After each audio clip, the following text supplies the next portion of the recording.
Chapter 553. Yang Qindong was at least 20 meters away from Madame Snow.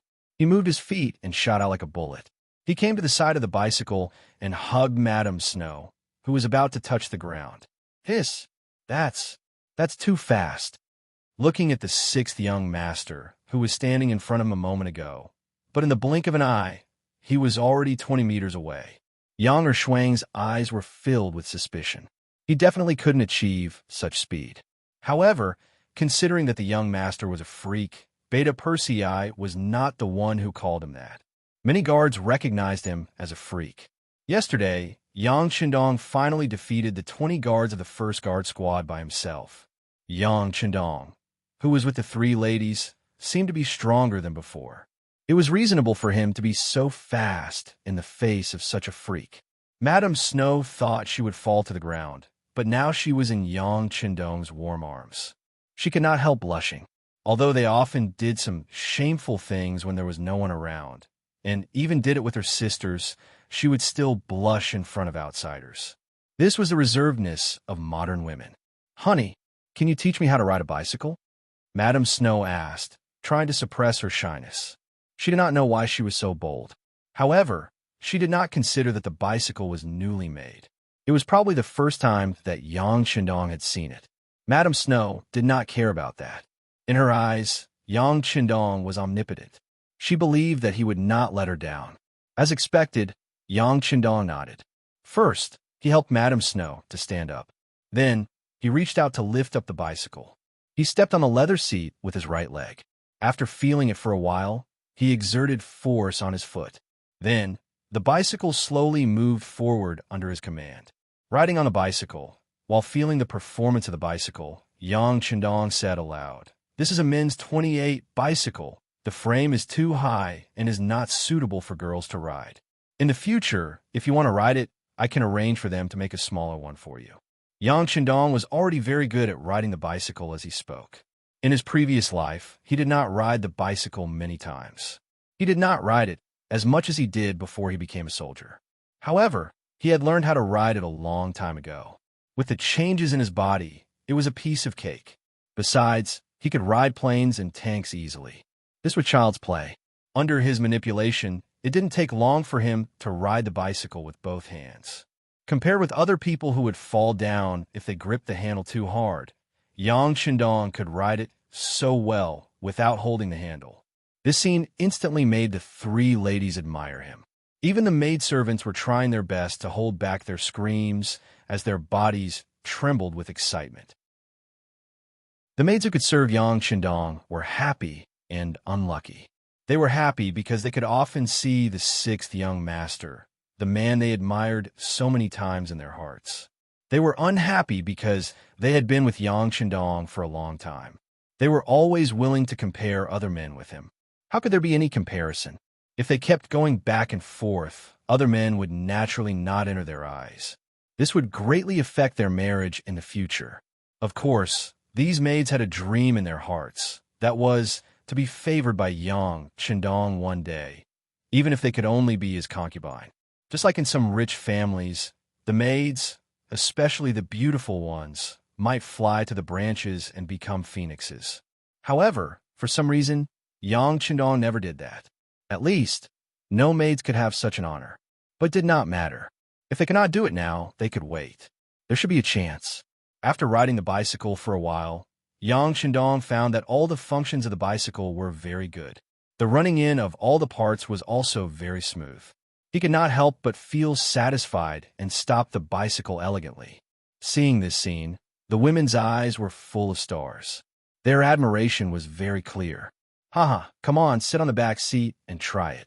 Yang Qindong smiled and pointed to the back seat of the bicycle. Can I? Madame Shui was obviously eager to try, but she still asked shyly. "Sister Sue, Sister Shui is timid. You can try it." Hu Yin saw Madame Shui's shyness and could not help but smile at Su Monair, who was sitting beside her. Okay. Su Monair naturally knew that Hu Yin was provoking Sister Shui, but she still nodded cooperatively. She looked as if she wanted to get up, so did she. Madame Shui could not take it anymore. Without hesitation, She leaned over and sat on the back seat of the bicycle. Looking at Madame Shui's anxious look, Yang Qindong could not help but laugh. Then he said, "Hold on tight to my waist."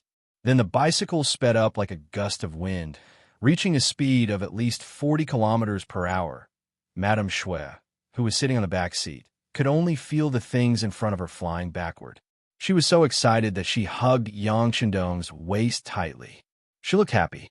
After Madame Shui, Yang Qindong picked up Hu Yin and Su Monair. He had no choice. When there were many women, everything required fairness. After riding the bicycle for more than an hour, Yang Qindong was sweating a little. Satisfied, he stopped the bicycle and pointed at Beta Persei, who was drooling not far away, and said, "Come on, try it. Look at you. Your clothes are wet with saliva." When Yang Qindong pointed at him, Beta Persei quickly looked down at his military uniform, but there was nothing there. Then he heard a woman's laughter. Only then did he realize that the young master was teasing him. However, he didn't care so much anymore. He smiled and strode toward the bicycle. Just now, he had seen the sixth young master ride for a long time and thought that he was familiar with the technique. In addition, he was tall and had long legs, so it should not be a problem for him to control it. Yang Qindong returned to Hu Yin and the others. As soon as he sat on the chair, someone fed him all kinds of fruits. He looked very comfortable. Plop! Just as Yang Qindong ate a piece of orange, the sound of something hitting the ground was heard. Needless to say, it was Beta Persei who did not control the bicycle well and fell to the ground. It was not necessary to control the bicycle well with the length of one's legs. In a situation where he did not know how to master balance, and it was his first contact, Beta Persei quickly made a fool of himself and fell to the ground. Because of his tall stature, the fall made a lot of noise. His posture was also very inelegant. One of his left thighs and half of his body were under the bicycle. Ha ha! The madams were stimulated by this scene and laughed. Obviously, they had forgotten the scene where they fell while riding the bicycle. On the other hand, Beta Persei had a persevering spirit. He quickly got up and continued to practice. But from time to time, the handlebars would still shake. However, with the advantage of his long legs, he did not fall down a few times. However, cold sweat came out of his body, which attracted the laughter of the madams. Just like that, the afternoon passed by happily. At dinner time, Lung Song and Gao Xiong each brought their madams to the palace. Calling their madams showed that they were close. This way, they could also quickly get closer to each other. As soon as the two madams arrived, they were pulled to the side by Hu Yin and the others. Naturally, the two teachers sat next to Yang Qindong. When the food and wine were served, the atmosphere at the table quickly became lively. Taking advantage of this opportunity, Lung Song and Gao Xiong toasted Yang Qindong a lot of wine. The sixth young master was not invited. With the existence of that qi, as long as he wanted to, he could expel the alcohol at any time. Therefore, sometimes there was no difference between drinking wine and drinking water for him. Wine was often the best lubricant and additive. It could quickly get closer to each other. After a while, the relationship between Yang Qindong, Lung Song, and Gao Xiong became much closer. After 3 rounds of food and 5 rounds of wine, Hu Yin and the other two madams left the table with Lung Song and Gao Xiong's madams. When only the 3 of them were left at the table, Yang Qindong opened his mouth. "How is it? Do you have any opinions about what I did during the day?" We don't dare." Lung Song and Gao Xiong quickly waved their hands. "Do you not dare, or do you not dare to say it?" Yang Qindong looked at Lung Song and Gao Xiong's eyes and stared closely. Being stared at like this, the two lowered their heads. After today's meeting, the news of the establishment of the political department spread. Mo Chengyu and the others had already chosen a building not far from the military headquarters. In fact, this was something Yang Qindong had planned for a long time. However, when this news came out, many low-level officers came to express their dissatisfaction. In their eyes, this was a sign that the sixth young master did not appreciate them and wanted to deal with them. Regarding the dissatisfaction of the officers, the 2 division commanders did not say anything. However, It was impossible to say that they did not have any opinions. They thought that they had done a good job, but why did the sixth young master want to establish a political department? Did he not like them? Did he want them moved? When people encounter a problem, they would not think about why it happened. Instead, they would think about how to solve the problem and what signal it represented. The two of them naturally wondered if the sixth young master really did not trust them anymore. If that was the case, what should they do next? Both of them were division commanders. It was impossible to say that they did not have a group of trustworthy brothers.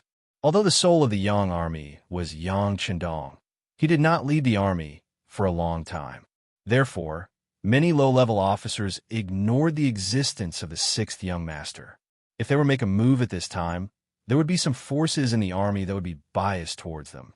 They could then put pressure on Yang Chendong. Chapter 554. Of course, this was just a thought. They wouldn't actually do it. After all, he had only set up the political department. He hadn't done anything to them yet. Had he? At this moment, Tiger's man appeared and personally told them that the sixth young master had invited them to dinner. The two of them immediately guessed that Yang Chendong wanted to ask them about the political department. If one didn't do anything wrong, they wouldn't be afraid of ghosts calling at their door. They hadn't done anything wrong. They hadn't even said anything unkind. Naturally, they weren't afraid. On the contrary, the two of them were still thinking about whether or not they should mention their suggestions and thoughts during dinner. Now that Yang Chendong had finally taken the initiative to say it, it was within their understanding.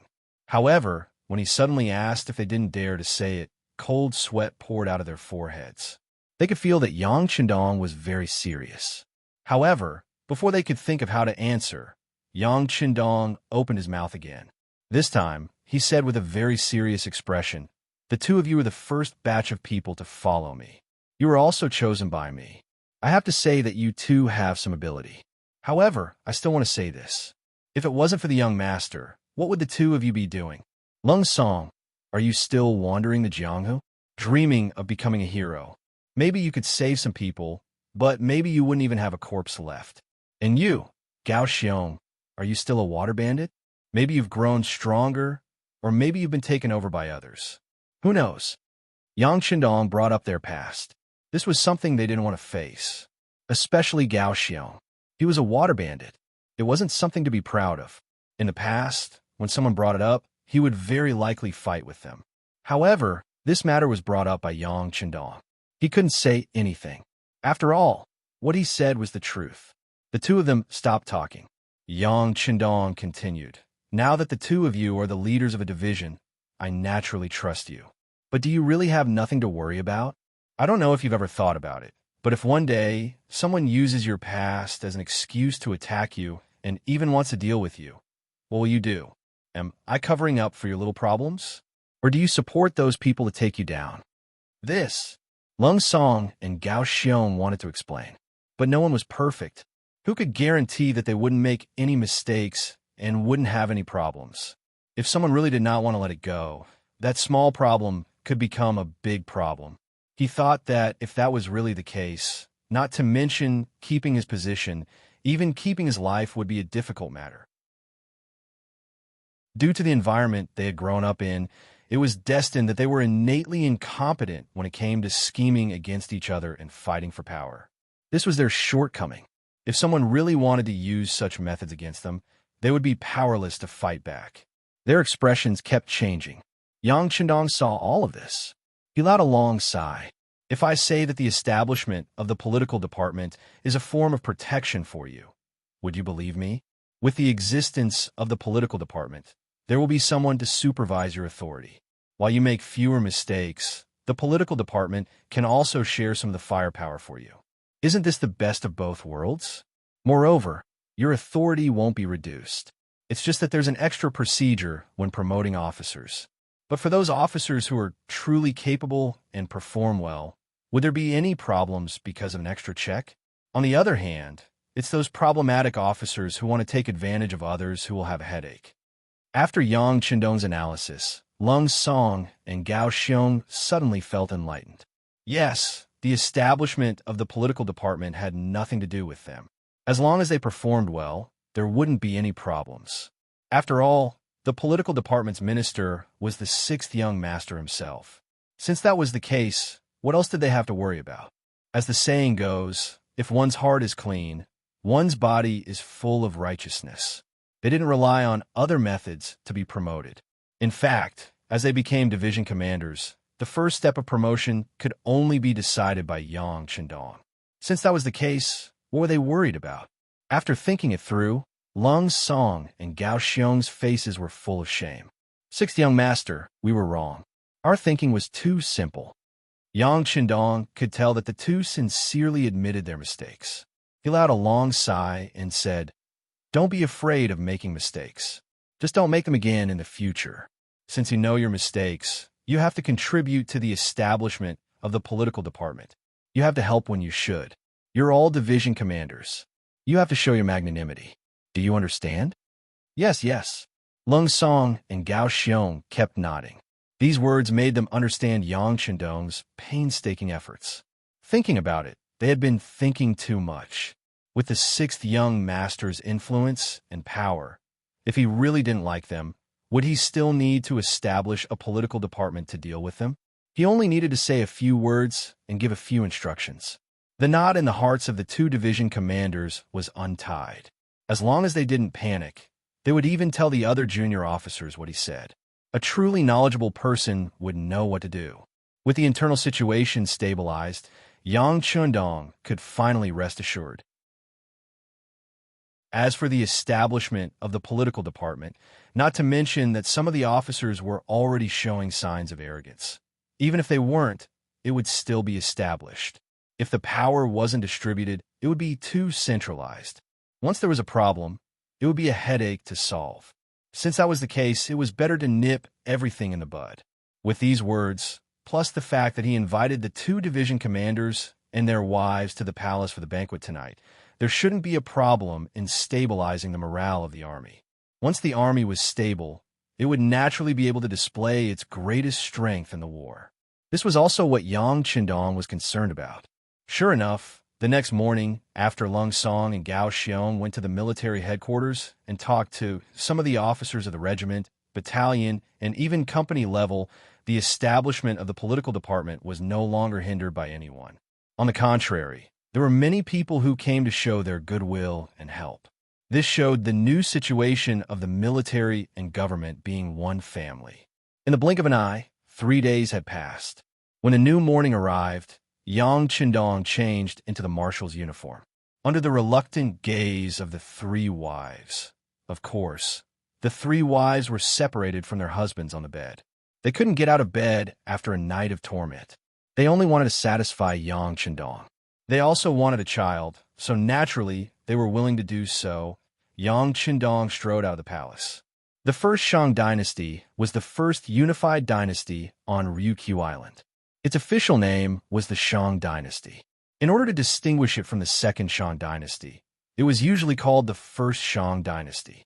The first Shang dynasty had a total of 7 generations, from the first Shang Sea King to the last Shang king. It was only established 63 years before it was destroyed due to internal strife. Yang Chendong's appearance added to this situation.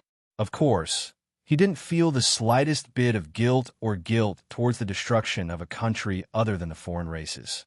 3 years ago, when Yang Xie chose this place, it started the battle with the first Shang dynasty. In the beginning, they had a small territory and a small number of people. Now, they had a huge territory. The situation had completely reversed. The child that wasn't valued in the past had now grown into a colossal existence. In the end, it was going to open its bloody mouth and swallow up the last of the New North, reunifying this place. As if they had long sensed that the day of the final battle would come, the first Shang dynasty, whose sea passage had been sealed, began to display their potential to survive. Especially after the land in Taichung was occupied, they accumulated more strength to develop. A person's potential was always limitless. It was as if the greater the pressure, the greater the motivation. In less than 2 years, they had replicated close to 50 Xiangyang cannons. They either installed them on the ships or placed them in front of the docks. It was as if they were going to fight to the death.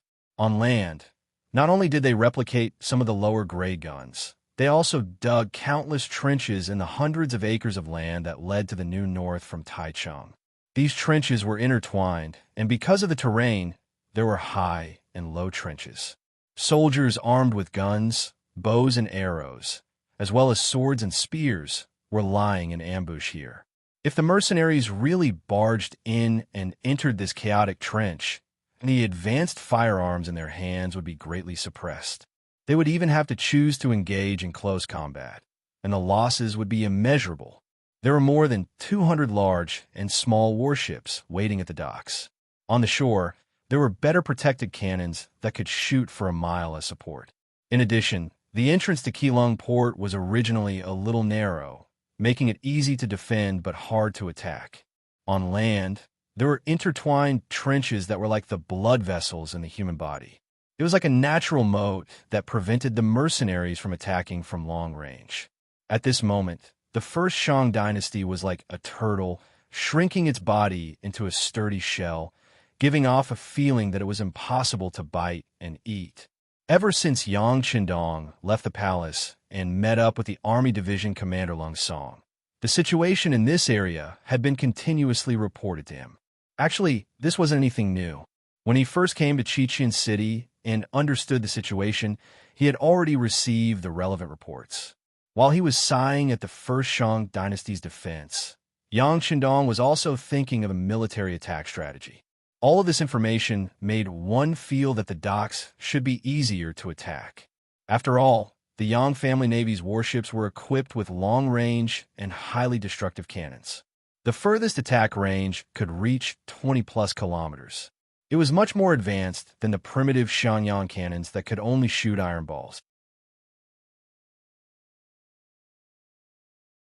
Chapter 555. But the Navy was still the Navy. If it was a naval battle, with the strength of the Yang family's Navy, there was no need to be afraid of anyone. But this time, what they wanted to do was to occupy the dock and land, which was a lot more troublesome. Advanced artillery could allow the Navy to take down Keelung Port, but in the end, they still had to land. The dock was originally a huge slope, which meant that the soldiers needed to attack it. This was equivalent to putting their bodies in the hands of the enemy. Maybe they could take it down, but they didn't know how much they would have to pay. In comparison, if the Army could make a breakthrough, then the Navy only needed to provide artillery support, which was much simpler. But what should they do when facing the countless trenches? On this issue, some officers put forward various ideas, especially the newly established staff department in the military. They proposed to flood the trenches. As long as a large amount of seawater was poured into the trenches, the enemy hiding here wouldn't come out and wouldn't retreat. In this way, the initiative of the war would naturally be in their hands. It had to be said that the idea was good, but it was too difficult to implement. First, they had to solve the problem of water. Although there was no shortage of water nearby, how could they draw the seawater into the trenches? It had to be known that the terrain here was high and low. And even if they could borrow the large water pump made by the munitions factory and the power plant to bring the seawater here, did they consider the amount of work? Besides, the enemy wouldn't just wait there and wait for you to flood them.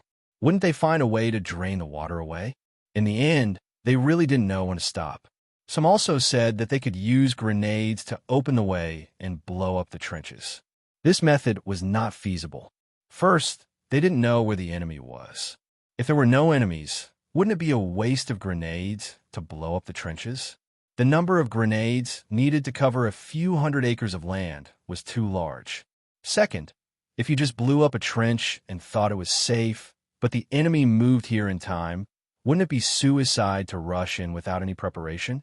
So whether it was flooding or using grenades to open the way, they were all rejected. In the end, all eyes were on Yang Qindong. It seemed that in their eyes, there was nothing in the world that could make things difficult for the sixth young master. Facing the anticipation of the crowd, Yang Qindong displayed the bearing of a leader.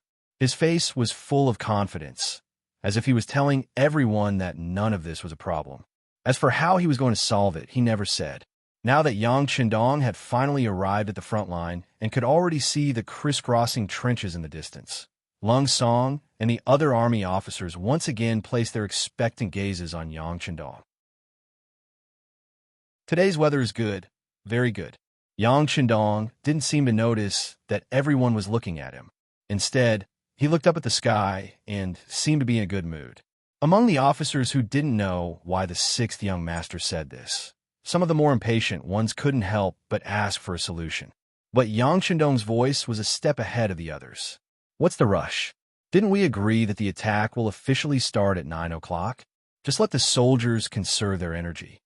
After being pointed out by Yang Qindong, the officers really didn't know what to say. Some people couldn't help but look at their watches. It was not even 8:20 yet, which meant that they still had 40 minutes to prepare. That was equivalent to going down and watching how the sixth young master would create a miracle. Everyone was waiting. In the entire frontline command post, only the occasional ticking sound of the watch on each officer's wrist came from time to time. The silence lasted for more than 20 minutes until it was 8:50 a.m. Suddenly, there was a commotion among the soldiers of the various regiments and battalions. What's going on? As the commander of the 1st Division of the Army, and also the only division commander of the Army, seeing that the battle was imminent and the sixth young master was by his side, but the soldiers suddenly acted strangely, he was very dissatisfied. He was even more afraid that the sixth young master would blame him. So he immediately looked at the 2nd Regiment Commander Luo Pa beside him. Luo Pa naturally understood the meaning behind it and hurriedly walked out of the frontline command post. But before he could ask the soldiers what was going on, he saw everyone's hand gestures. He couldn't help but look up at the sky. The scene that appeared in front of him gave him a big fright. In the originally clear blue sky, there were suddenly 20 large balloons flying in the air. Visible flames could be seen under the balloons as they slowly moved towards the battlefield. This is the Eagle Unit. Luo Pa was also one of the senior officers in the military, so he naturally knew of the existence of the Eagle Unit. He also knew that the training of this unit was very mysterious. Even he didn't know the details. The only thing he knew was that the military would provide a large amount of military pay to them every month. Considering that it was directly approved by the sixth young master, the officers below him didn't have any complaints. But they never thought that this unit would actually be an army, and that there would be 20 of them. When they appeared in the sky, they immediately gave people a feeling of the might of gods. People of that era, even if they were educated, most of them would only know how to read and do accounting. Only a very small number of people would study ancient studies. These people could already be called great scholars, great scholars. But without exception, these scholars wouldn't study the matter of the birth of all things. In their view, it was just an unorthodox method, just a strange technique that couldn't be put on the table. It was under this kind of thinking that made them feel a sense of reverence towards the heaven and earth that they had never studied and understood. It was just like how the legends said that people could fly into the sky and travel through the earth. That was just a legend. It was something that only the mighty and immortals could do. It was impossible for humans to do it. Just as everyone thought so, the Eagle Unit appeared. Not only did they appear, but they also soared in the sky. Although the distance between them and the ground was less than 200 meters, this was already beyond the expectations of humans at that time. Some superstitious soldiers even began to put down the guns in their hands and kneel on the ground to worship. They couldn't be blamed for doing so. Decades of influence made it difficult for them to come into contact with such profound matters. Although those who could become the Cold Vanguard had a certain degree of cultural foundation, for most soldiers, it was limited to reading and reading maps. Sorry, they didn't have the time to learn anything more profound, and they couldn't learn it. Luo Po's knowledge was naturally different from ordinary soldiers. But even so, he was still shocked by the sudden appearance of the Eagle Unit in the sky, so much so that he forgot to report what he saw to his division commander. Only when the 3rd Regiment's commander Wu Sheng also walked out from the command center and stood beside him, similarly revealing an expression of disbelief as he looked at the sky, did Luo Pa finally come back to his senses. Then, he pulled this former subordinate of his and strode back to the command center. Since the two commanders had both returned, Lung Song looked over with an inquiring look. Wu Sheng was still in shock and naturally couldn't answer. Luo Po's excitement and agitation had calmed down a lot. He could now use words to explain the reason. Reporting to Division Commander, the Eagle unit has appeared above our heads. They are hanging high in the sky, no different from gods. What? Upon hearing this answer, Lung Song's first thought was to ask if there was something wrong with his head. But considering that the sixth young master was right beside him, Luo Po shouldn't have said something like this without thinking. In the end, he didn't question him. Instead, he strode out of the command center and said, "I'll go take a look." The truth was the truth. It wouldn't disappear just because someone saw it. When Lung Song and the other officers returned to the command center, everyone looked at Yang Chendong with a lot more respect. They knew that the sudden appearance of this godlike air force was definitely the work of the sixth young master. In this world, he was probably the only one who could do this. As expected, Yang Chendong waited for everyone's attention to fall on him before finally speaking. "That's right, they're the Eagle unit. I call them the prototype of the Air Force. What do you think? Now that you have their cooperation, you only need to follow their commands in the air to know how many enemies are hiding in which trenches. At that time, you can freely choose whether to use grenades to blow them up or directly charge and to kill them." The more Yang Chendong spoke of it casually, the more the officers below were in awe of him. This was their sixth young master, the god of war in their army, the god in the hearts of the people. He was the only one who could always think of the simplest and most effective solution when faced with any problem. After that, it was time for the regimental and battalion officers to walk out of the command center. Yang Chendong also said that there were a total of 18 hot air balloons in the sky. This time, the main forces participating in the battle were 3 cold vanguard regiments and 3 auxiliary regiments. Each regiment had 3 battalions, which was a total of 18 battalions. In other words, each battalion could follow a hot air balloon and destroy the chaotic trenches of the 1st Shang Consortium under their command. Seeing that it was about 5 minutes to 9 a.m., all the regimental and battalion officers went down to the front lines to command the battle. When the news spread, all the soldiers knew that the hot air balloon above their heads was actually their ally, their comrade. Their morale skyrocketed, and the faces of the soldiers turned red as if they had been injected with some kind of hormone. In comparison, the 1st Shang Consortium soldiers who were hiding in the trenches like ostriches were dumbfounded. Chapter 556. The hot air balloons that suddenly appeared in the sky were quickly discovered by them. More and more soldiers knelt on the ground to worship them. It was rare for them to learn any culture, and this was the first time they saw the hot air balloons in action. It would be strange if they weren't afraid and nervous. After kneeling and praying, they heard the cheers coming from the army opposite them. They also saw the soldiers in the same mercenary uniform pointing at them from the hot air balloons in the sky. As long as one wasn't a fool, one would understand what was going on. This is actually an army sent by the mercenaries. Could it be that they have received the approval of the heavens and are here to destroy us? Even the heavens want to take care of them. How are we going to fight this battle? No matter where we hide, they will be able to see us clearly. Won't we still become their targets? The discussions of the soldiers grew louder and louder. It had already caused a huge impact, and the morale of the soldiers had also fallen to the lowest point. The generals of the 1st Shang dynasty also felt that it was inconceivable. They were also concerned about the morale of the soldiers. At that moment, they wanted to suppress the fear in their hearts. Someone suggested to use firearms to shoot down all the hot air balloons. As long as they succeeded, all the fear from before would disappear with the wind. However, even though their vision was clear with the distance between the firearms and arrows, it was impossible for them to hit the hot air balloons in the sky. How could a firearm that only had an effective shooting range of 100 meters hit a hot air balloon that was 150 meters away? Not to mention that they were shooting towards the sky. This would shorten their shooting range even further. A series of gunshots rang out, and arrows flew through the air. However, In the end, there was no response at all. There was no response at all. The first Shang dynasty took the lead and fired the first shot. Following that, it was time for the mercenaries to retaliate.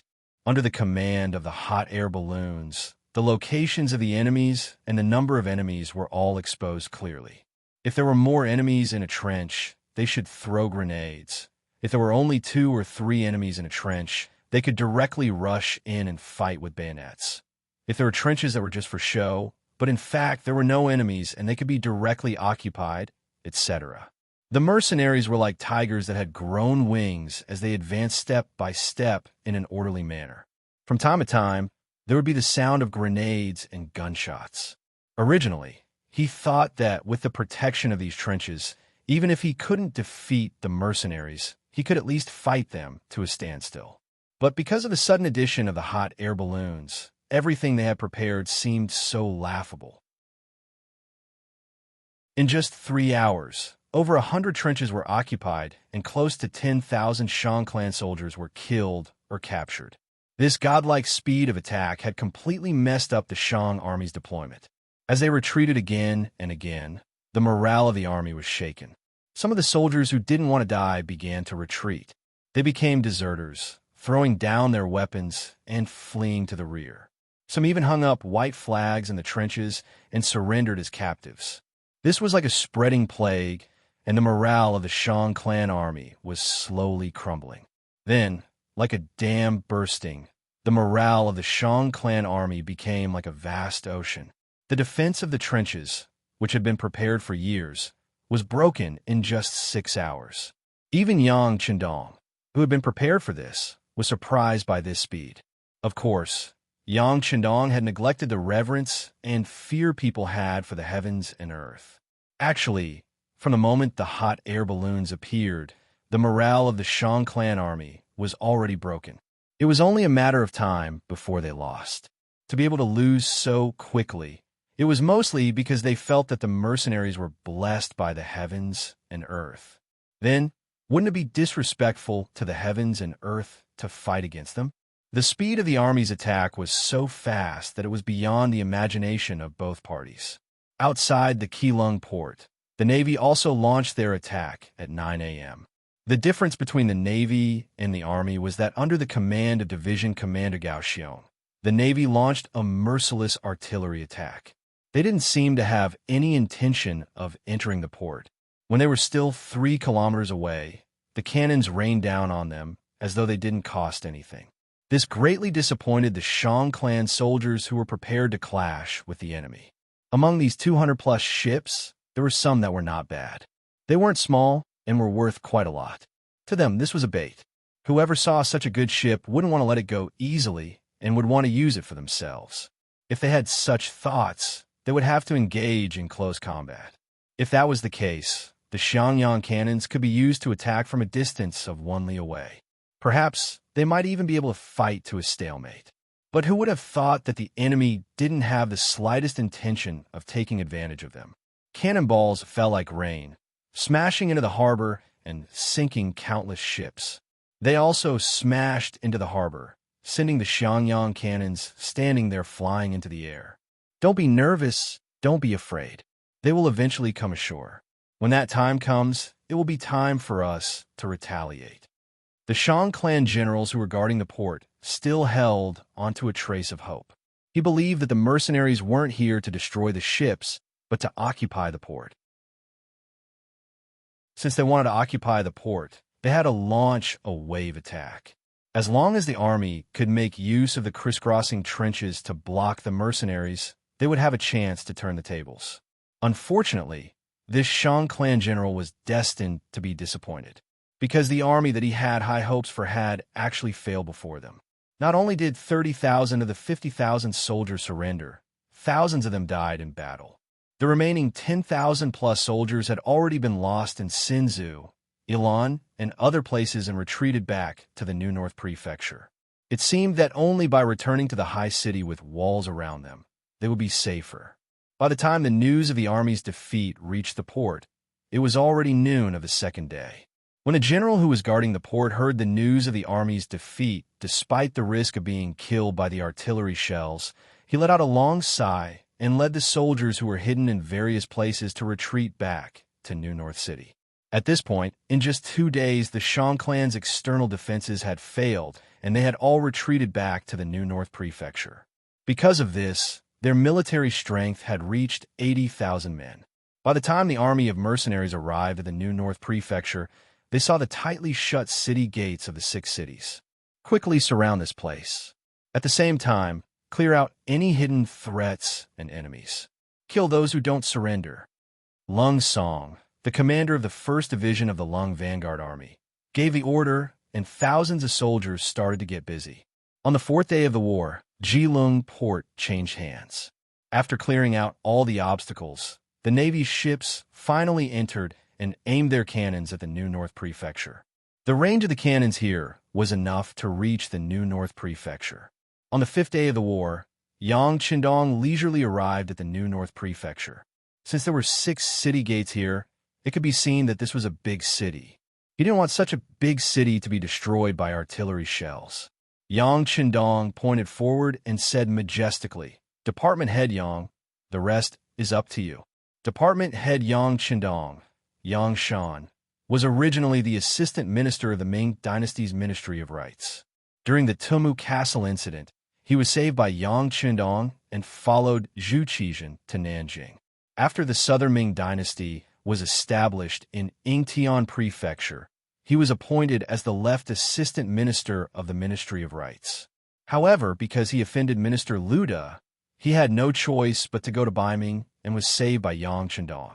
After being sent to Qiqian City, he was appointed as the Minister of Foreign Affairs with his own abilities. Yang Shan was good at arguing. Sending him to the 1st Shang clan to persuade them to surrender was the most appropriate choice. Ever since he came to Qiqian City, Yang Shan's horizons were broadened. Later on, because he was old friends with Yu Qian, he was recommended to be the Minister of Foreign Affairs. Yang Shan, who was ambitious and wanted to do great things, didn't have much of an idea after taking up the position. Qiqian City didn't even have a country. How could there be diplomacy? Although there were many countries that he dealt with on the sea, those people didn't even have the qualifications to come to the island. His position as a department head was just a facade. After waiting until now, he finally had a chance to perform properly. Furthermore, it was right under the nose of Yang Qindong. He knew that this 6th young master had a high status in Qiqian City. How could he not want to perform well? Yang Shan, who was called out, didn't even think twice. He didn't even consider whether his life would be in danger after entering the New North Prefecture. He straightened his clothes and strode towards the city gate with the 2 guards in charge of protecting him. Yang Shan revealed his identity when he reached the city gates. After waiting for about an incense's time, he entered the city on a basket placed down from the city gate tower. "Young master, can he do it?" Seeing Yang Shan and his 2 bodyguards enter the city, Tiger's Mane asked worriedly, "Whether it works or not, we still have to try." Yang Qindong chuckled, making it impossible for others to see what he was thinking. If it wasn't for the fact that he didn't want to destroy the New North Prefecture of the 6 Gates, and the fact that most of the people in the city were descendants of the Han people, he wouldn't have to waste so much effort and could just attack the city directly. However, it would be best if they could achieve victory without the use of swords and spears. As for whether King Shang De would harm Yang Qindong still had some confidence. Unless their entire country was annihilated, it would be extremely daring of them to kill an envoy in such a situation. If they really had such guts, they wouldn't have stayed in the mercenary army's blockade for 3 years. They would have risked their lives to break out of the encirclement. Moreover, ever since Yang Shan entered the city, he had been walking with his head held high. Even though he was under the protection of the Shang clan soldiers, he didn't even frown. He had displayed the prestige of an envoy and didn't tarnish the reputation of the mercenaries. Chapter 557. Of course, it was because of his performance that the soldiers were even more fearful of him. When they thought about how the New North City was already surrounded, they didn't dare to underestimate this powerful military envoy. The first Shang dynasty had only been established for about 40 years, and the palace still looked very majestic. Of course, for Yang Shan, who had served as an official of the Great Ming dynasty, he was still a little petty.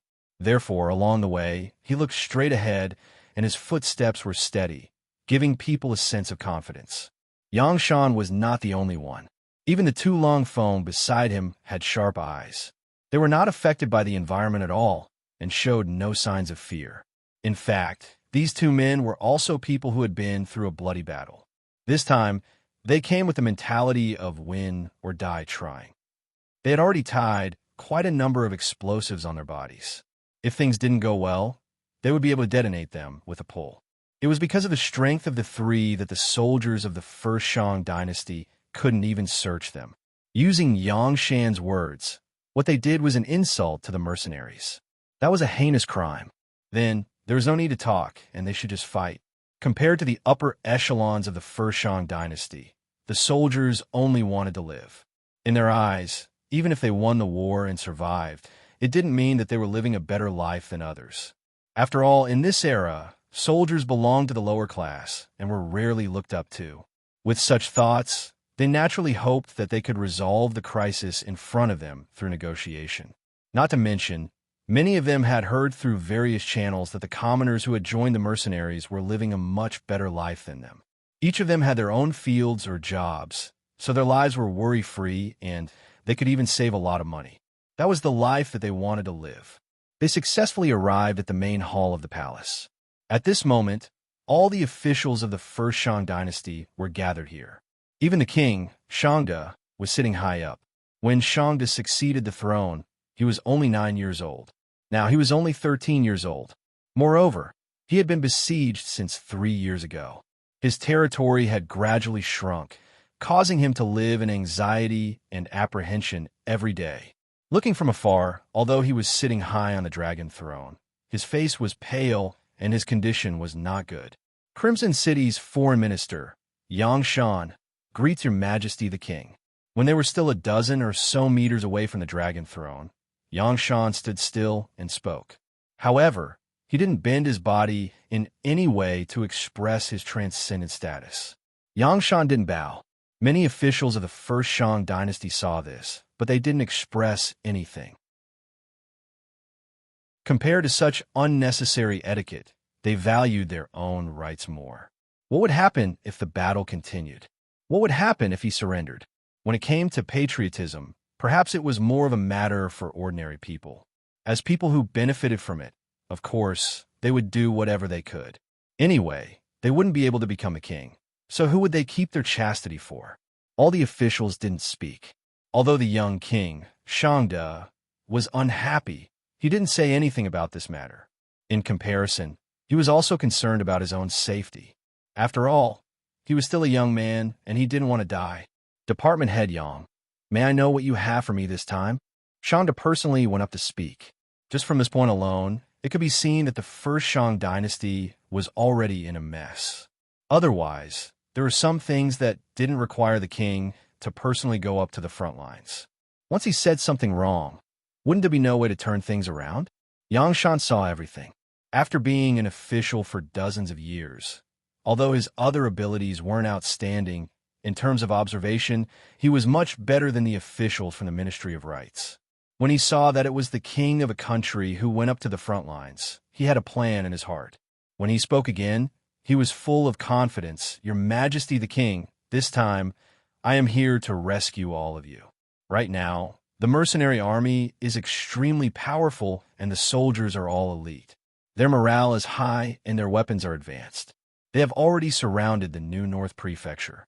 If it wasn't for the fact that we are all from the same country, the cannons would have been fired and the city gates would have been blasted open. I am here to give all of you a chance to live. As long as all of you surrender and open the city gates, your safety will naturally be guaranteed. The king will have to abdicate, but other than losing his authority, he can still live a comfortable life. As for the rest of the officials, it will depend on each of your abilities. Of course, your lives will definitely not be in danger. Even your personal wealth will be protected to a certain extent. After Yang Qindong listed out all of his requests, a smart official immediately asked, a certain extent of protection. Is there a proportion? Yes, at least half. Yang Shan replied without hesitation. Half, only half. After the officials received this answer, they immediately began to discuss. That's right. Half is a little too little. We have lost too much. Needless to say, the people who made this kind of noise must be the misers group. They belonged to the type that cared more about money than their lives. The discussion below entered Yang Shan's ears, but he acted as if he didn't hear it.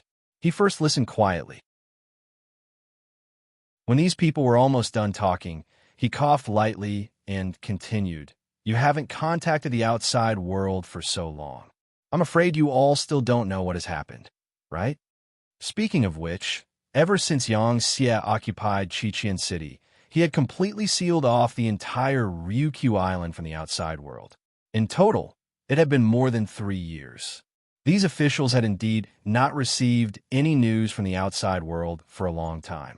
When Yang Shan said this, their interest was immediately piqued. Seeing that no one spoke, Yang Shan's eyes flashed with pride. He continued, In the past 3 years, the powerful Great Ming dynasty has been divided into 3 factions. They are Bai Ming, Southern Ming, and Min King's faction. They are no longer as strong as before. On the contrary, the mercenary army's influence has been expanded and strengthened. Not long ago, the mercenary army sent troops to Jiaoji and destroyed the Jiaoji kingdom in a month. Of course, we have also negotiated with them before and promised them the same benefits as you all. It's a pity that some people didn't take advantage of it. As for the outcome, at this point, Yang Shan intentionally paused. This made the officials of the first Shang dynasty, who were listening, attentively anxious.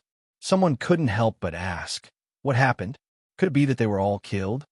Amazing. This mister's guess is extremely correct. When the negotiations failed, the mercenary army charged into the capital of Jiaoji.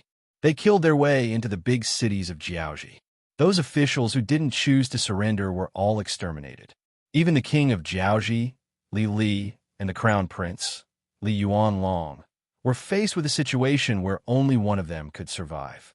Later on, in front of many people, Li Li personally killed his only son, Li Yuanlong, in order to survive. Now, he is living out his remaining years in Qiqian City. Although he lost his authority, his life was saved. It's a pretty good ending. What?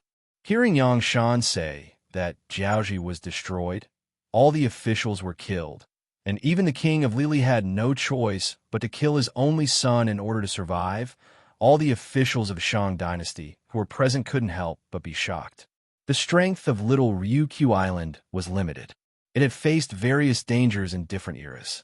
However, no matter what the outcome was, whether they were defeated or forced to surrender as the officials of the country, they had no problem keeping their lives.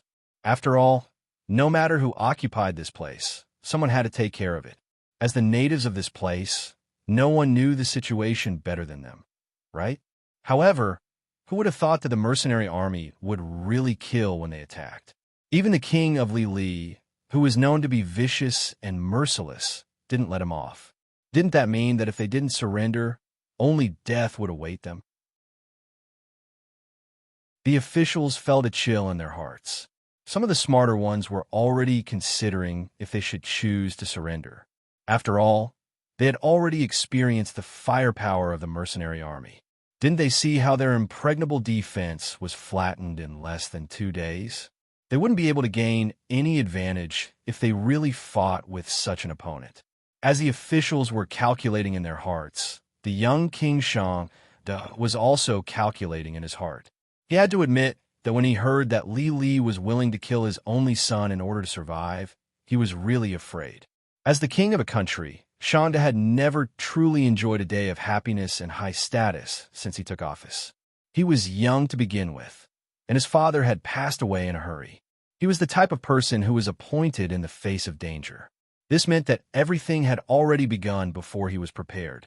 Even though he was still young, he had no choice but to think of ways to deal with internal affairs. However, before he could do anything, the mercenary army appeared. After that, they swept through the entire Shang dynasty in a domineering manner. The Shang dynasty was suppressed to a certain extent and lost its vitality. He had been in power for nearly 4 years, but he had actually spent all his time thinking about how to break through the blockade and kill his way out. However, this mission had never been accomplished. Now that someone had finally arrived at his doorstep, his choice had become inevitable. Speaking of which, Shangda didn't have much of a choice. He, who hadn't enjoyed much on the throne, had thought more than once that it would be great if he could be an ordinary person and live an ordinary life. Now, the opportunity had appeared. As long as he nodded and opened the city gates of New North Prefecture, he would be able to step down from the throne and live an ordinary life.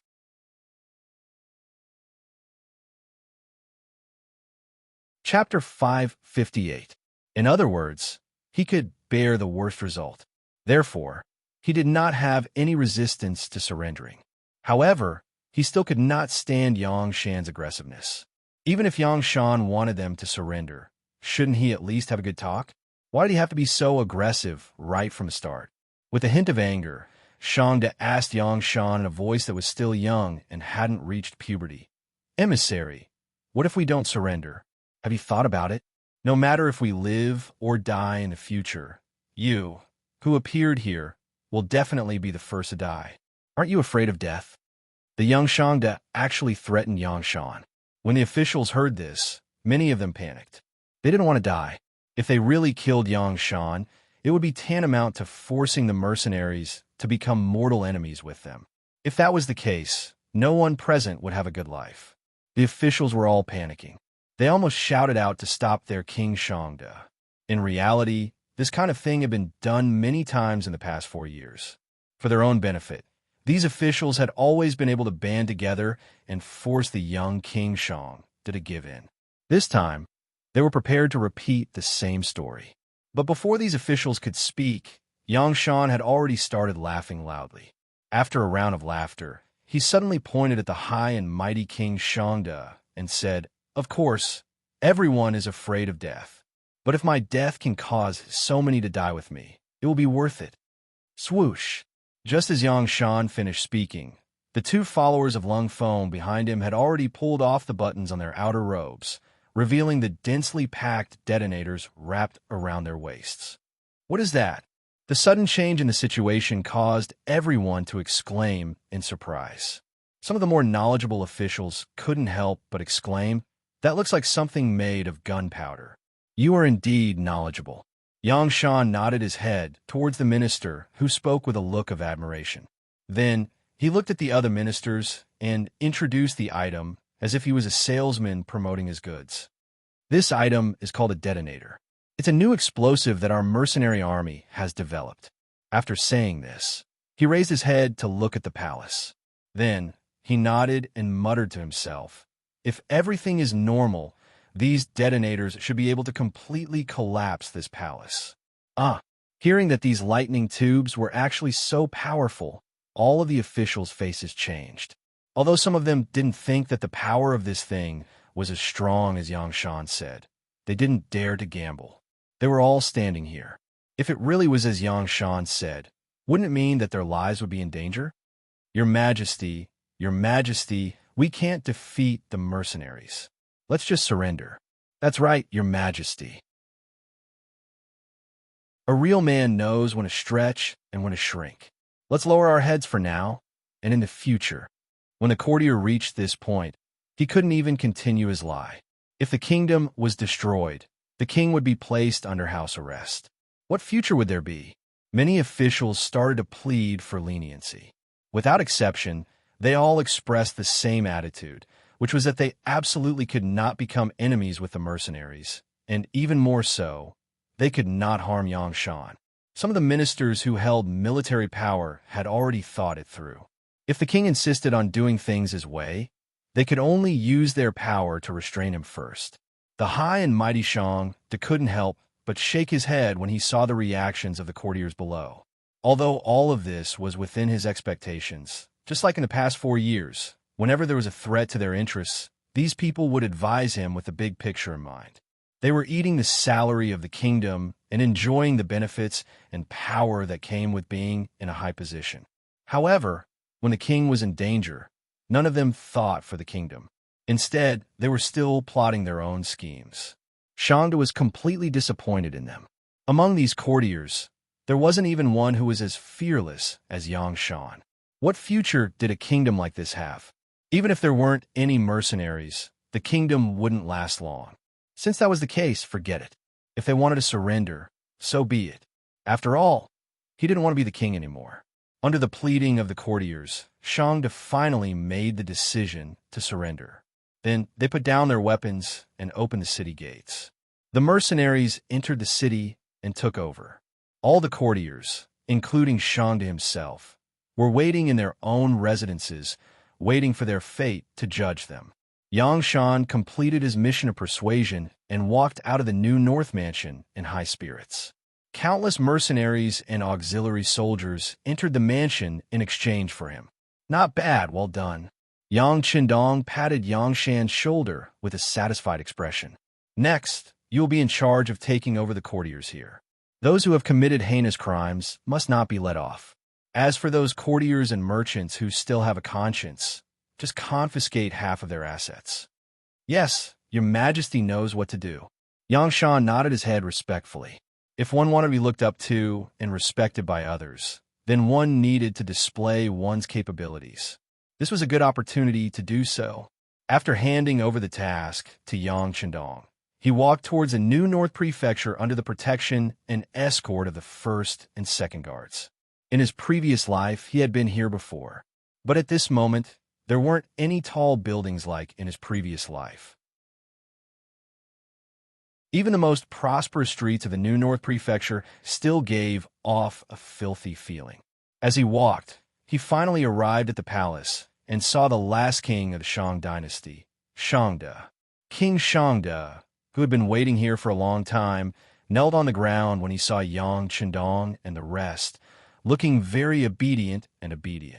Yang Qindong's gaze landed on the 13-year-old Shangda, and he sighed softly. Perhaps in the eyes of others, it was because of him that Shangda didn't have the chance to display his talents. But who knew that it was because of him that Shangda's fate changed? At least it wouldn't be like his previous life, where the first Shang dynasty fell apart due to the chaos in the court and Shangda was killed by his courtiers. Because of Yang Qindong, as long as Shangda was obedient, he should be able to have a good ending. The Prince of Sin, Shangda, greets the Duke of Loyalty and Courage. Shangda knelt on the ground and shouted. Obviously, someone had already told him about Yang Qindong's identity. Get up, Yang Qindong said as he extended his hand to help Shangda up. It could be seen that Yang Qindong was still very courteous to the Shang dynasty. At least, the courtiers who surrendered would not have the honor of having Yang Qindong personally help them up. Thank you, Duke of Loyalty and Courage. Shangda may be young, but he had learned this set of etiquette since young and was naturally very familiar with it. Shangda stood up, and Yang Qindong patted him on the shoulder. Don't think too much about it. The burden that history has placed on you is too heavy. You've also worked hard. Although the results may not be satisfactory, it's not your fault. Next, I will arrange for someone to send you to Qiqian City. Your courtyard has already been built. You can live there in the future. For some reason, after hearing Yang Qindong's words, Shangda's eyes were filled with tears. At this moment, he suddenly felt that this Duke of Loyalty and Courage understood him well. Shangda knew how heavy his burden was. In the past 4 years, he had not had a good night's sleep. Now that everything had been settled, he could finally have a good night's sleep. Thinking about it, that feeling should be very good. Following the takeover of the New North Prefecture, it represented the destruction of the first Shang dynasty. After the news reached Qiqian City, Lord Yu Qian, who had already prepared his men, waved his hand and 30,000 educated youths from Qiqian City entered Alan, Taoyuan, New North, Keelung, and other places under the protection of 30,000 temporary auxiliary soldiers. Presumably, it would not be long before these places were completely transformed. A new city that was different from this era would quickly rise from the ground. In a small town outside of Luang Prabang City, one of the territories of the Lansang Kingdom, for the past few days, the atmosphere here was extremely tense. Those who appeared in this area had to go through strict checks before they were allowed to enter and leave. This had disrupted the lives of the people here. However, because this area was under the control of the military, the news could not be spread out. And in this unknown small town, no one knew that the Lansang Kingdom's king, Paisai, was meeting with the Jiaoji's general, Fan Yuhai. Back then, Fan Yuhai had defended Shiyu City and fought a decisive battle with the mercenaries. After his defeat, he did not enter the city immediately. Instead, he led 20,000 elite soldiers and fled the city, becoming the strongest military force of the Jiaoji kingdom. As a general of Jiaoji that had been destroyed, Fan Yuhai still had some capabilities. In the past month, he had actually gathered 60,000 deserters from Jiaoji. Together with his 20,000 elite soldiers, he had a total of 80,000 men. With such strength, he finally had the qualifications to meet with the Lansang Kingdom's king and discuss the matter of cooperation. In the largest inn in the town, the two sides met. Fan Yuhai first explained the current situation to him. "Your Majesty, everyone knows that the mercenaries are as scheming as Sima Zhao. Destroying Jiaoji is just their first step. They will not be satisfied. Furthermore, you had previously sent reinforcements to Jiaoji. At that time, you had already formed a grudge. I believe that not long after, once they have completely destroyed Jiaoji, they will raise their butcher's knife and come for you. However, I wonder if your Majesty has any countermeasures at that time?" The moment both parties sat down, Fan Yuhai exaggerated the threat of the mercenaries to force the other party to make a decision and declare war on the mercenaries. Since Paisai was able to become the king, he was naturally not scared. He looked at Fan Yuhai with an unhappy expression. "Don't be alarmist. Just tell me what your plan is and how confident you are."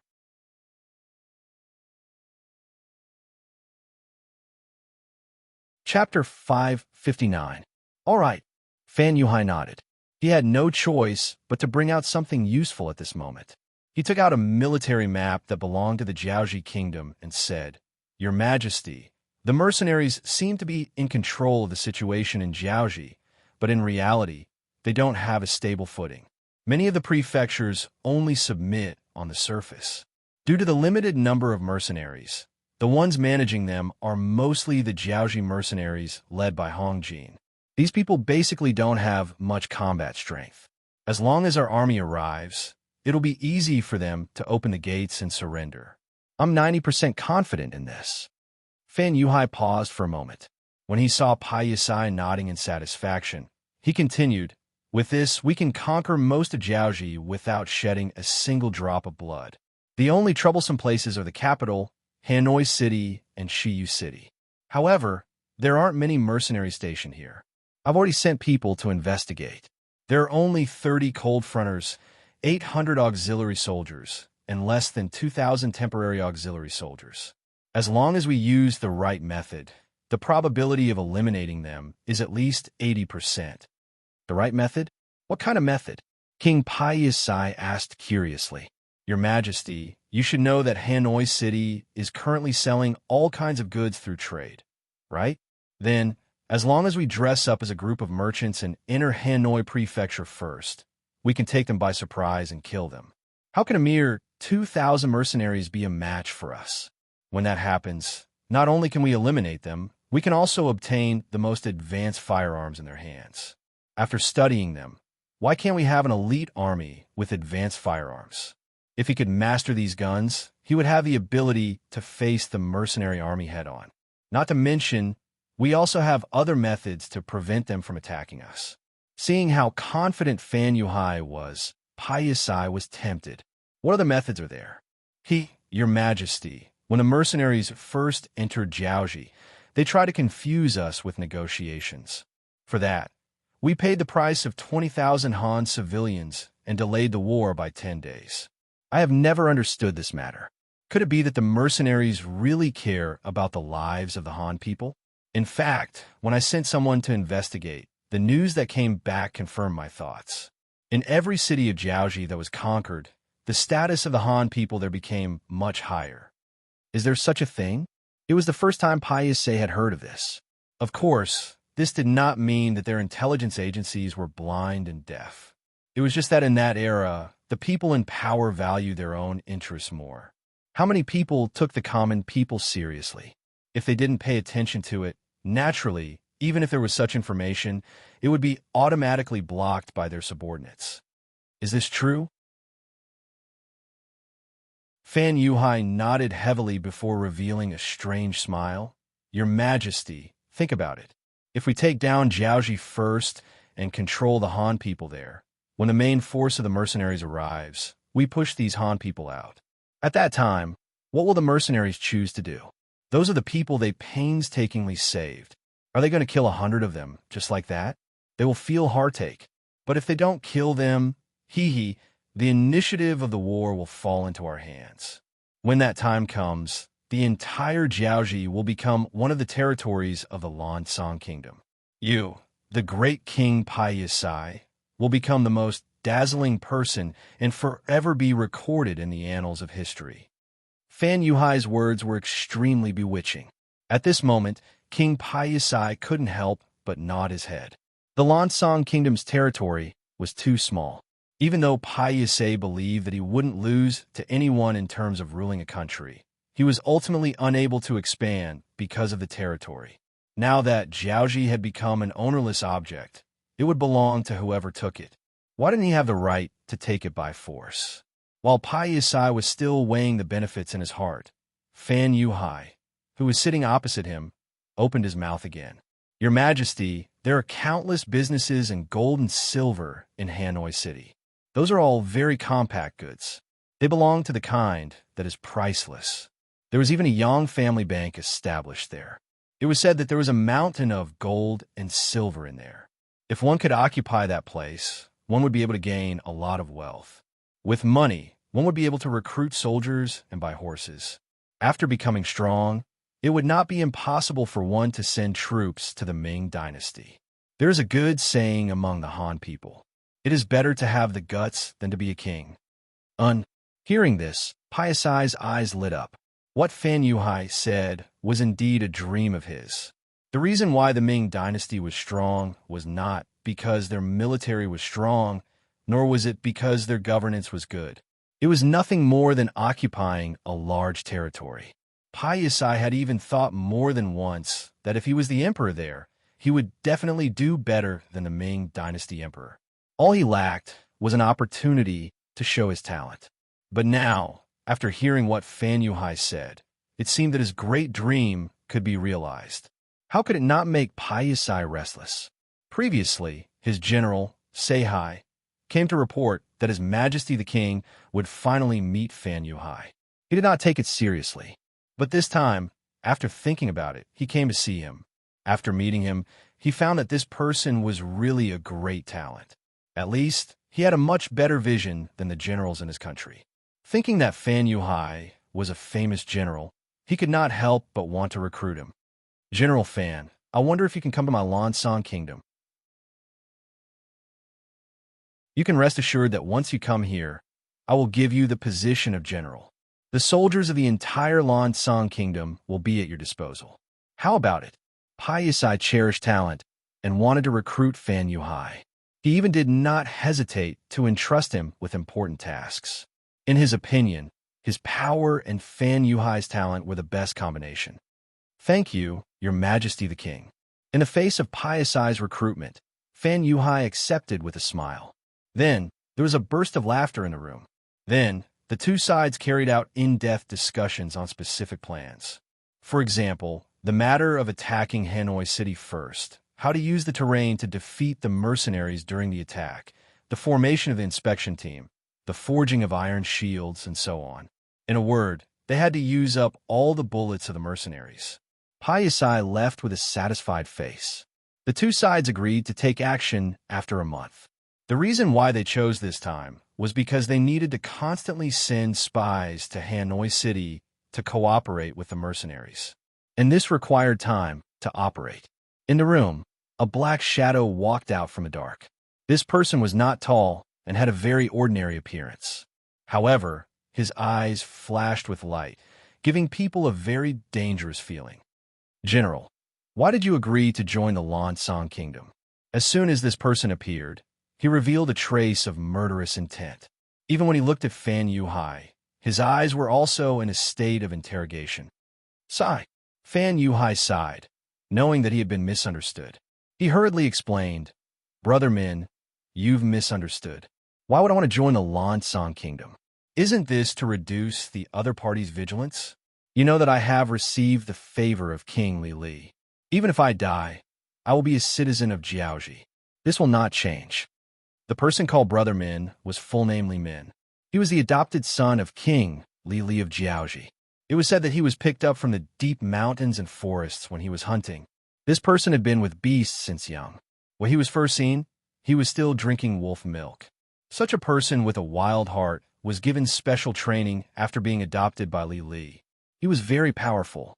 A while ago, he went out to find the elixir of immortality for Li Li. That was how he escaped the attack of the mercenaries. After receiving the news and returning, he could not find his adoptive father. Li Min found Fan Yuhai to seek a way to restore the kingdom. The difference between Li Min and Fan Yuhai was that Li Min didn't want to defeat the mercenaries. It was too difficult for him to complete this mission alone. His goal was to find the whereabouts of his adoptive father and save him.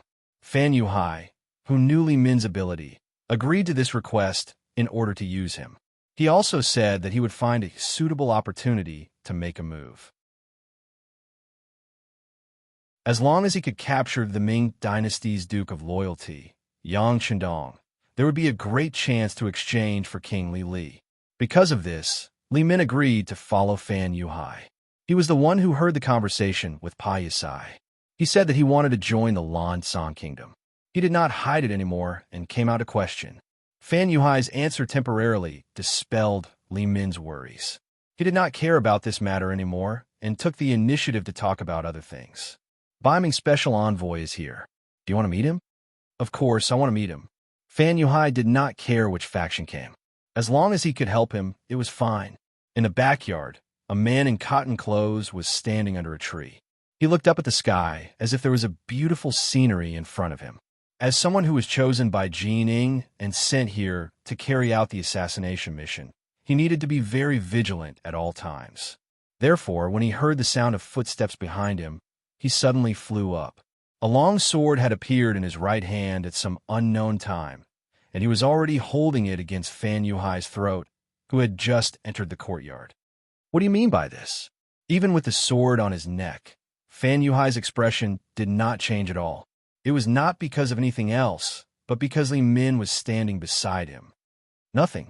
I just want to test your strength. Just as the man finished speaking, a white light suddenly flashed. It was so fast that he did not even have time to react. His right hand that was holding the sword hurt, and then the long sword fell to the ground.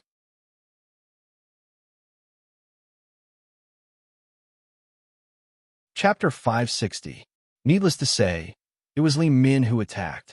After he swung his sword, he solved the crisis and even injured the Ming envoy. Then, he said coldly, "You want to test other people's strength with just this little bit of skill? Save it." Okay. The Ming envoy who retreated didn't even look at the sword that fell to the ground.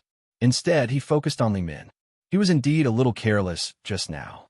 He thought that he didn't need to use all his strength to deal with a defeated general who ran away. But now, it seemed that the other party was indeed capable since he could escape from the mercenaries. Very good, you've successfully angered me. I hope you can perform as well as you did just now. The Northern Ming envoy's gaze became much more solemn. A wave of killing intent even uncontrollably exuded from his body, crazily sweeping out like a whirlwind with him as the center. This was a strong, murderous aura that could only be produced after killing a lot of people. If it was an ordinary person, just this murderous aura alone would make them tremble and lose their morale. Unfortunately, Fan Yuhai had led troops for many years and killed countless people on the battlefield. Naturally, murderous aura was useless against him. As for Li Min, he had been with beasts since he was very young and was used to life and death. This murderous aura didn't affect him much. After releasing his murderous aura, the Ming envoy suddenly had a long sword in his hand. This was why he was so powerful. He He had a total of 13 swords on his body. Therefore, the people in Jianghu gave him the nickname of 13 Swords. With a sword in hand, the beaming envoy rushed toward Li Min with a heroic spirit. Compared to intimidating Fan Yuhai, he preferred this powerful and cold, murderous aura that gave him the same feeling.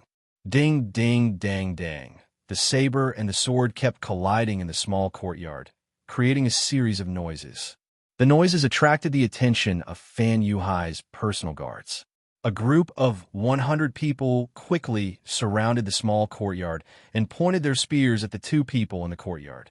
Regardless of whether it was Li Min, who had been hiding in the dark, or the Northern Ming special envoy, who had good swordsmanship and a murderous aura, these personal guards did not recognize them. Their duty was to protect the general's safety, and they would definitely not allow anyone to threaten Fan Yuhai. With the appearance of the personal guard, Fan Yuhai's face flashed with an unknown smile. He had an idea in his heart. He wanted to test the weight of these two people because he already had a good plan in his heart. Whether or not it would succeed would depend on the ability of the executor. Surround them to say, capture them. After spitting out a few simple words, the 100 personal guards had already picked out 6 10-man teams and rushed towards the two top-notch assassins. It was a fair fight for one person of face-to-face to kill, to kill, to kill. The two of them who were in the middle of a fight were suddenly interrupted. Naturally, their expressions didn't look too good. To say, leave face to say, and the guard to say, to kill to say, he to say, to win to kill to the guard to say, he was to say, to kill the closest to him. To say, he to say, to kill to say, to say, to on to say.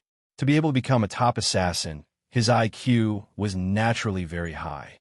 Li Min could tell that Fan Yuhai wanted to test his skills. Since that was the case, he wouldn't be polite. As long as he didn't kill his opponent, even if he severely injured his opponent, it was completely within the boundaries. After all, swords and spears had no eyes, so it was reasonable to injure his opponent. The beaming envoy was also very angry, although he had already used his 7th sword, which proved that he was not Li Min's opponent. It was not easy for him to find such a strong opponent. However, for an expert like him, it was not easy to find a strong opponent. He was looking for his own shortcomings through this fight, but now he was interrupted by someone. It was impossible to say that he was not angry at all. Since the guard's appearance made him unhappy, he certainly wouldn't show mercy. Of course, he wouldn't forget his mission, so he only injured the guards and didn't have the intention to kill. Fortunately, both of them didn't have the intention to kill. Otherwise, Fan Yuhai's 100 guards would soon be replaced.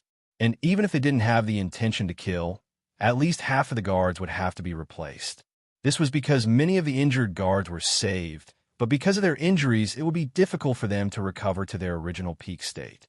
Naturally, since they were able to survive and continue to be the guards, their strength would also rise to a higher level because of this fight.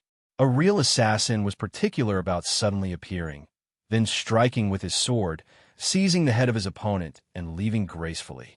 Therefore, when facing an organized army, it was difficult for them to show their strong ability. From this point of view, regardless of whether it was Li Min or the Northern Ming special envoy, both of them were somewhat unqualified. They were actually able to remain extremely calm, and their attacks were as fast as lightning. Often, after a blade or sword slashed out, a personal guard would be struck and fall to the ground. It was precisely because of their strong ability that Fan Yuhai's eyes lit up. Weren't they the people he was looking for? The Duke of Loyalty of the Great Ming Dynasty was often protected by an organized army. It was naturally difficult for ordinary assassins to get close to him. What he needed was an expert who could kill 100 or 1,000 people.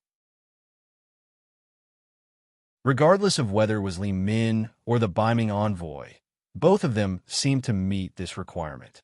How could he not be happy? That's right. Fan Yuhai had the idea of assassinating Yang Shindong. The mercenaries were too strong.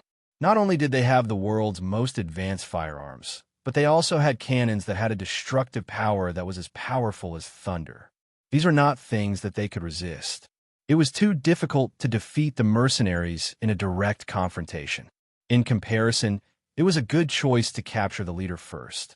If he could capture or kill the Duke of Loyalty of the Great Ming Dynasty, it would be the best time to disintegrate them when they were without a leader.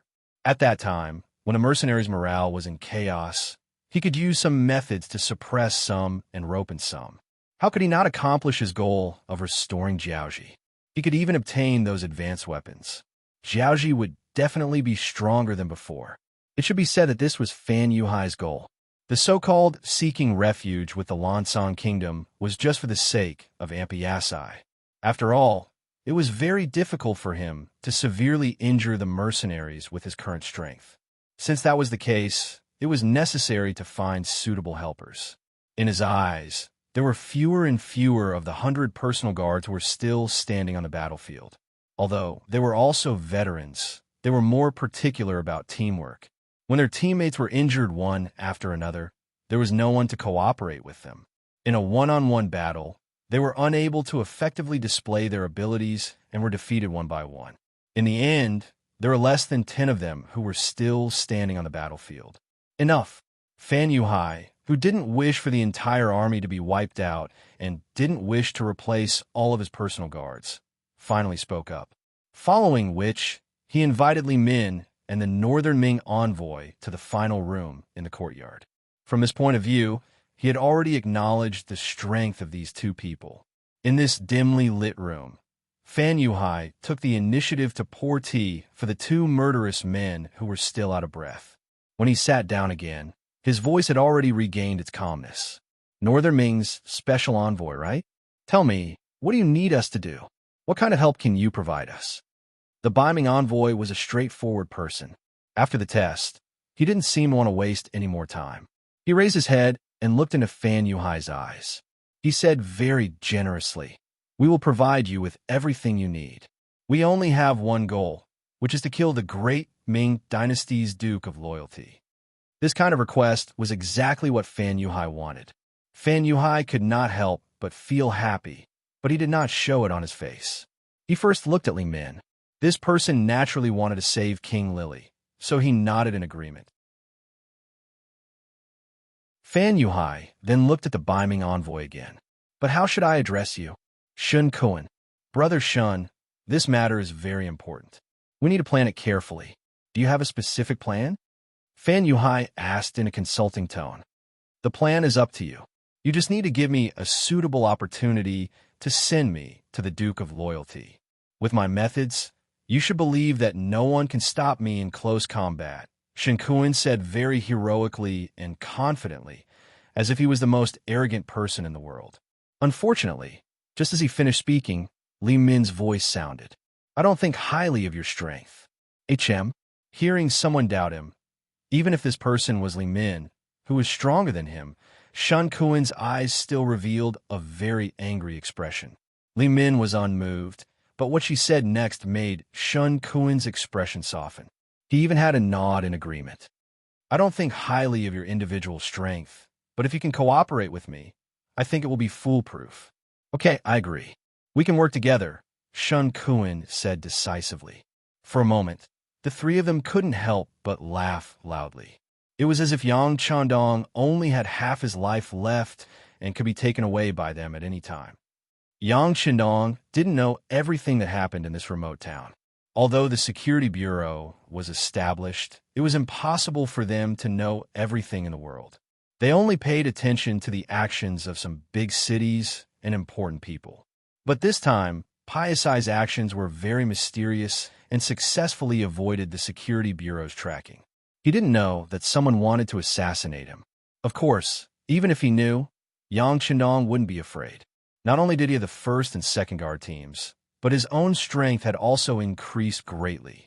Especially after having sex with Hu Yin and the other girls, his body's flexibility and strength were at least 50% better than when he was at his peak in the previous world.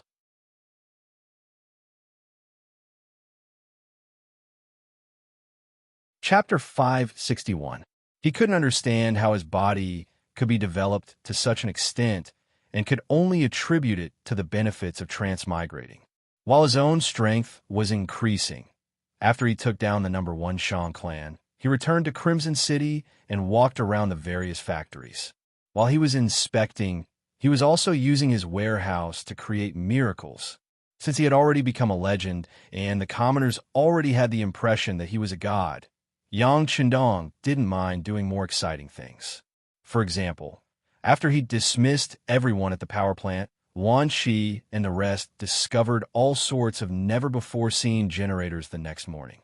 For example, after spending a night at the steel factory, after spending a night at the military factory, after spending a night at the factory, after spending a night there, Wan Shi and the rest discovered various armored vehicles and 63 amphibious tanks. Everyone was dumbfounded by the miracles created by Yang Qindong.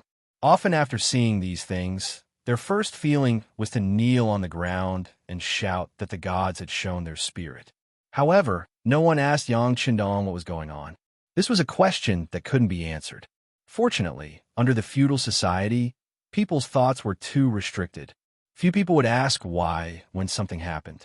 Furthermore, these miraculous things were only known to a few higher-ups in the various factories, and their influence was still very limited. Moreover, these people were usually immersed in the process of research and learning, so no one would find trouble with Yang Qindong. He stayed in Crimson City for 2 months and spent the new year of 1452 with Hu Yin and the other 2 girls in the palace. The fireworks and firecrackers in the Crimson City Plaza attracted the attention of millions of people outside the city. The current population of Crimson City was already saturated. Out of the 5 million commoners from the Southern Ming dynasty, 500,000 of them had already entered the various factories in the city after being selected and vetted. The rest had either been arranged into various training schools or allocated to a sizable amount of land. Each and every one of them was living a wonderful life of hope that they had never imagined before. It was also on this night that Yang Qindong and the 3 girls slept together. Only when the sun was about to rise did the 6th young master let the 3 women go, full of vigor. Hu Yin and the others naturally lay on the bed, unwilling to move. At this moment, they began to think about the idea that they had been thinking about before. They should find a few more sisters, otherwise they would die of exhaustion on this matter sooner or later. After New Year's Day, Crimson City showed a flourishing state of development. With sufficient manpower, the factories went all out. Whether it was quantity or quality, there was a certain increase. With Yang Qindong's help, there were many new things. Gold and silver flowed like water into the Red Nest City's warehouse. Yu Qian was so happy that his face turned red. Tian Tian was as sweet as honey. Although he didn't care about money or grain when he was in the Great Ming Dynasty, he still roughly knew how much money there was in the national treasury. How could there be such a rich and abundant city like Crimson City? With money, it was naturally easier to do things. Yu Qian felt that he could speak with more confidence, and his back was stiffer. Everything was on the right track. More and more Han people were beginning to adapt to life here. More and more educated youths were learning and becoming stronger every day. Just as another wave of people was about to join the army, Yang Qindong led the 2nd and 3rd regiments of the Cold Front Army, as well as the 20 auxiliary battalions, and left the island. The new year was coming, and he was about to embark on another expedition. Vietnam, Hanoi City, the former capital of Jiaoji. At this moment, it was shrouded in dark clouds. In 2 months, Fan Yuhai and the Lansang Kingdom had made all the preparations. When the last caravan entered Hanoi City, the total number of soldiers hidden in the city had reached 5,000. In fact, there were only about 2,000 mercenaries in the city, plus about 10,000 Jiaoji mercenaries. However, the entire population of Hanoi City was over 200,000. In comparison, a ratio of 20 to 1 was more than enough. However, under the enemy's preparations, this number was obviously not enough. At least, it gave Fan Yuhai and the general of the Lansang Kingdom, Sai Shi, such a feeling. Sai Shi was one of the most powerful generals in the Lansang Kingdom. Most of the soldiers under him were from the Dragon Tribe. This time, under the king's orders, he brought 50,000 men to deal a fatal blow to Hanoi City. Long before they had made their move on Hanoi City, they had already taken down the important city of Go Chi City in the northwest of Vietnam. There were only 500 Vietnamese mercenaries defending it, and it wasn't even an effective defense. Thus, it was easily taken down by Phan Yuhai and Cece. Of course, this was also because Vietnam had just been established, and the centralization of power was not yet complete. After taking down Go Chi City, General Sai, she led the 70,000 soldiers towards Hanoi City.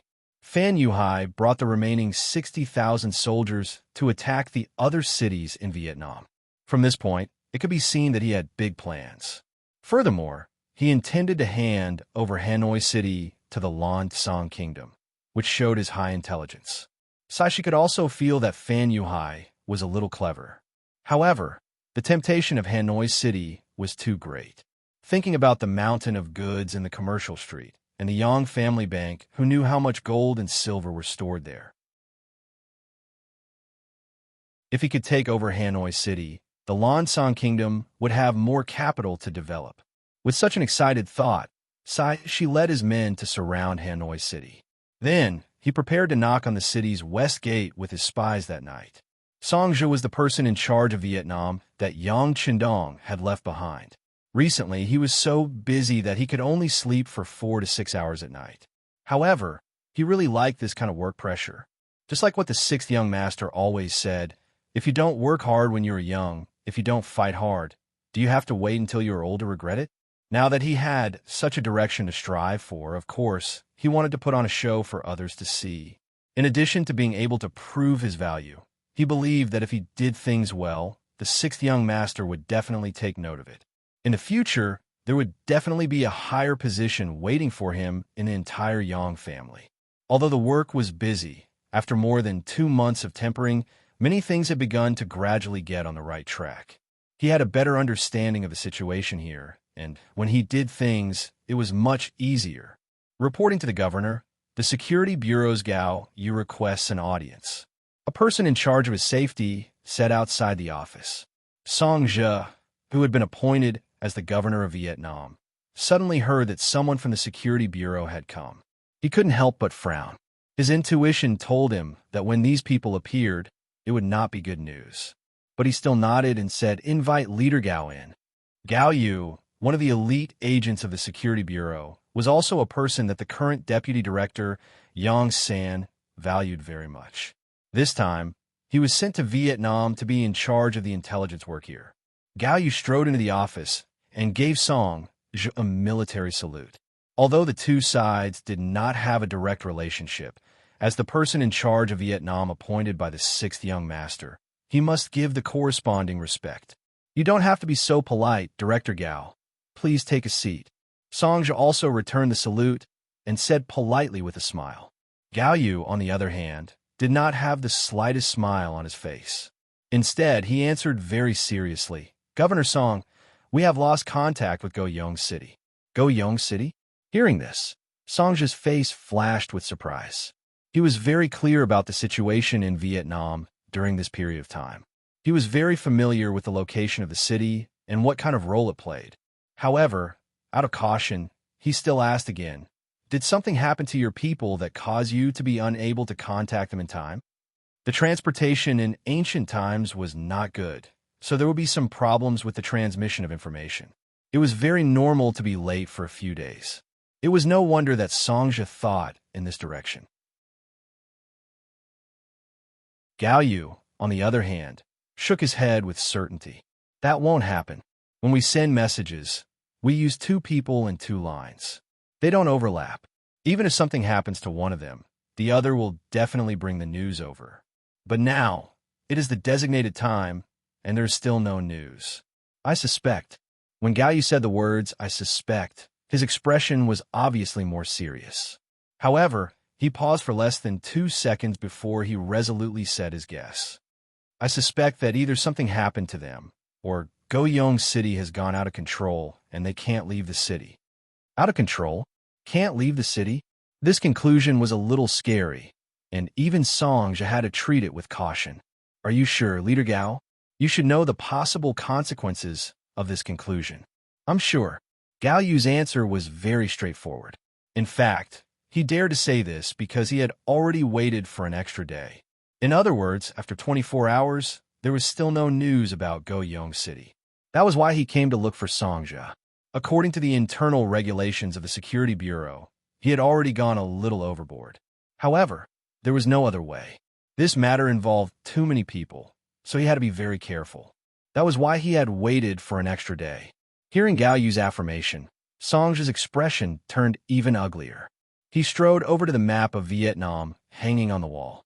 His gaze paused on Go-Ming City for a moment before he punched it.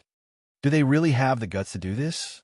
Needless to say, Gao Yu, who was standing behind him, naturally knew who he was referring to. This result was exactly the same as his previous analysis.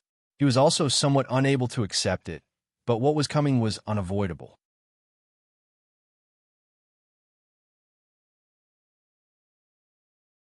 Chapter 562.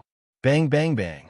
While Gao Yu was still accepting this fact in his heart, a few gunshots suddenly rang out in the dark night outside. What's going on? Song Zhe and Gao Yu shouted at the same time. Governor, the gunshots are coming from the west gate. It seems like it's coming from the city. Lung Feng, who was guarding the door, had good eyesight. When the gunshots were heard, he ran out to the street and found the source of the gunshots with his keen eyesight and judgment.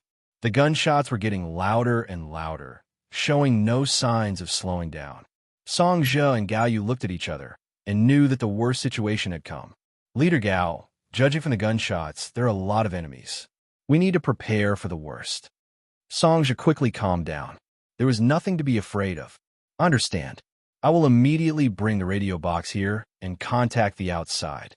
How could Gao Yu not know how critical the situation was right now?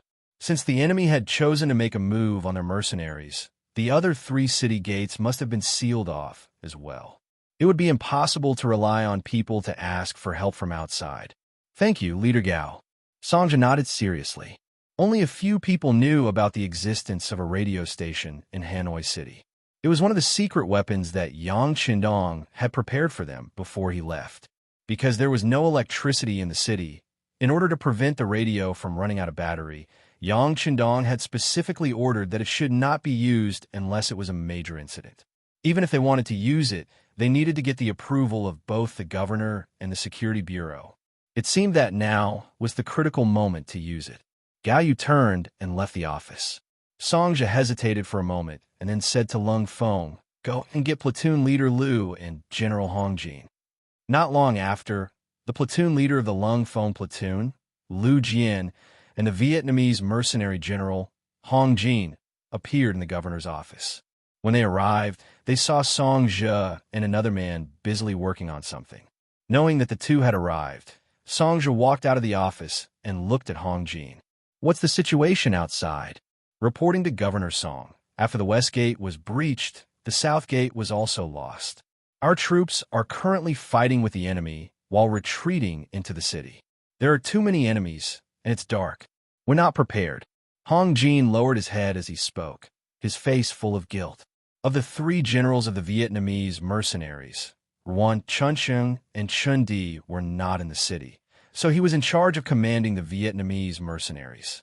Under his efforts, the 4 city gates that were originally guarded by the auxiliary barracks were now handed over to them. This trust made him extremely touched. Just as he was thinking of performing well, who would have thought that the enemy would suddenly appear? In addition, there were actually traitors among his soldiers. This caught him off guard and caused him to lose 2 city gates in a row. Hong Jin wanted to die.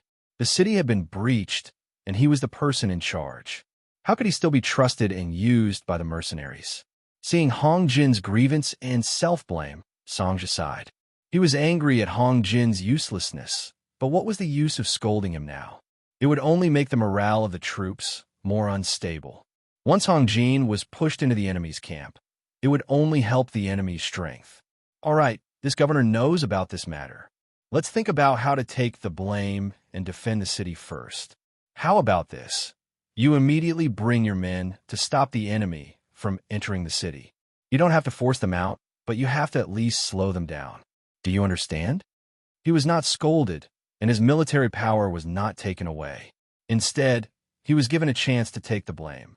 Hong Jin was touched, and his body tensed up as he said, "Governor, please rest assured. As long as I, Hong Jin, am still breathing, I will not let them get here so quickly." "Good. If you can defend until dawn, I'll give you a merit." Songja nodded and patted Hong Jin's shoulder confidently. He had a look that said, "I believe in you, go ahead and do it." The so-called defense until dawn meant that they had to defend the business district and not be attacked before dawn. This was because the provincial office, the Yang family's bank, and the most profitable shops were all gathered in this area. As long as there were no problems here, even if Hanoi City was surrounded, the loss would not be too great. Hong Jin went out with a solemn expression, leaving the platoon leader of the Lung Front platoon, Lu Jian. He started as an auxiliary soldier, step by step until today. He had also been tested for loyalty. Now Lu Jian had completely grown up. His body stood there like a javelin, like a sharp sword that could be unsheathed at any time, giving off a cold, murderous aura. "Platoon leader Lu, gather our soldiers and ask them to retreat. After that, go to the top floor of the watchtower. I'll wait for you." Songja did not need to be too courteous to Lu Jian, who was completely trustworthy. He also did not need to motivate him. He only needed to give the order. "Yes." After a standard military salute, Lu Jian turned and left. Songja stood there and could not help but sigh. "Looks like I have to use my last resort." The so-called last resort was the top floor of the watchtower. This was another insurance that Yang Qindong left for Songja before he left. The watchtower was similar to the watchtowers during the anti-Japanese war. It was temporarily built with cement after Yang Qindong led the army to occupy Hanoi City. It was for the sake of better monitoring the surrounding environment and safety. However, others did not know that there were two 12.7mm heavy machine guns on the top floor of the watchtowers at the east and west ends of the business district. The full name was QJ's 8912. 7mm heavy machine gun. Theoretical firing rate, 450 to 600 rounds/minute. Effective range, 1,500 meters. It was a killing machine that the sixth young master left for Songja. Unless Erebus had poor vision, otherwise, once this machine gun was fired, no matter how many enemies came, they would only be courting death. This was the reason why Songja insisted that Hong Jin block the enemies outside until dawn. At this time, some people might ask, why not use artillery to attack? Songja quickly gave up on the idea. They were in the city, and if they used the cannons, they would inevitably hurt the civilians. These people had just become citizens of Vietnam, and they did not have a complete sense of belonging. Once the cannons were fired, the entire city would explode, and he would have to clean up the mess. More importantly, due to the destructive power of the artillery, there were only 2 of them in the unstable Vietnam region. Furthermore, there were not many shells, and they were mainly used to intimidate the enemy. If they were really used to kill the enemy, the scale was far from enough. The heavy machine gun was different. It could control its killing range and effectively kill the enemy within a certain distance. It was definitely a powerful weapon. Unfortunately, the ammunition for the machine gun could not be produced by the factory in Cheng City, so there were not many bullets. Therefore, unless it was absolutely necessary, Songja would not use this machine gun. Just as the battle cries from the west and south were incessant, a radio wave had already passed through the city and flew into the distance. On the surface, it seemed that the entire Hanoi city had been surrounded, and not a single person had escaped. However, the news had already spread far and wide. This was a radio station that should have appeared in the 18th century. It should be the second year after the invention of electricity. Because of the arrival of Yang Qindong, it was already used by the mercenaries. This was not only a secret. Even if it was announced, not many people would understand it. The news was transmitted over and over again, and it had already been repeated 4 times. Gao Yu, who was in charge of controlling the radio station, could not help but break out in cold sweat. Although he had learned how to operate this thing, this was the first time he had used it alone. Could anyone really accept it? He couldn't help but be worried. What if the other party didn't turn it on because they wanted to save power? Wouldn't his call be useless? Worse still, after a long period of use, who knew when the radio station would run out of power? If that happened, it would be no different from a piece of junk. Guy was very nervous. He could not help but break out in cold sweat. He kept praying in his heart, hurry up and receive it. Hurry up and receive it. At this moment, a fleet was sailing on the sea from the direction of Ryukyu Island towards Yunnan Province. The ship was moving at a moderate speed to avoid accidentally bumping into any huge rocks in the shallows. Although it was impossible under normal circumstances, considering that the sixth young master was in the fleet, they absolutely could not allow any accidents to happen. Therefore, the crew was especially careful. Compared to the careful and cautious Navy crew, the more than 10,000 mercenaries on the ship were much more relaxed. Some of them had already gone to sleep, and some of them were sitting together playing poker or chess. When there was no war, they could relax appropriately. This was a combination of work and rest, and Yang Qindong had given special permission. Therefore, although it was late at night, there were still many soldiers who had not gone to sleep. Wang Shan was one of them. Originally, he was in charge of the radio station tonight. Compared with other radio stations, the one with Yang Qindong was on 24 hours a day. As for the problem of power supply, don't be ridiculous. With the sixth young master there, would the batteries still be a problem? Because of his excellent performance in the radio training class, and because Wang Shan himself was very clever, he was chosen by Yang Qindong to be a telegraph correspondent. But when the radio station rarely transmitted any news, Wang Shan slowly stopped guarding it even when he was sleeping like before. Just like just now, when he played Do Diju with his comrades for a while, he did not guard the radio station.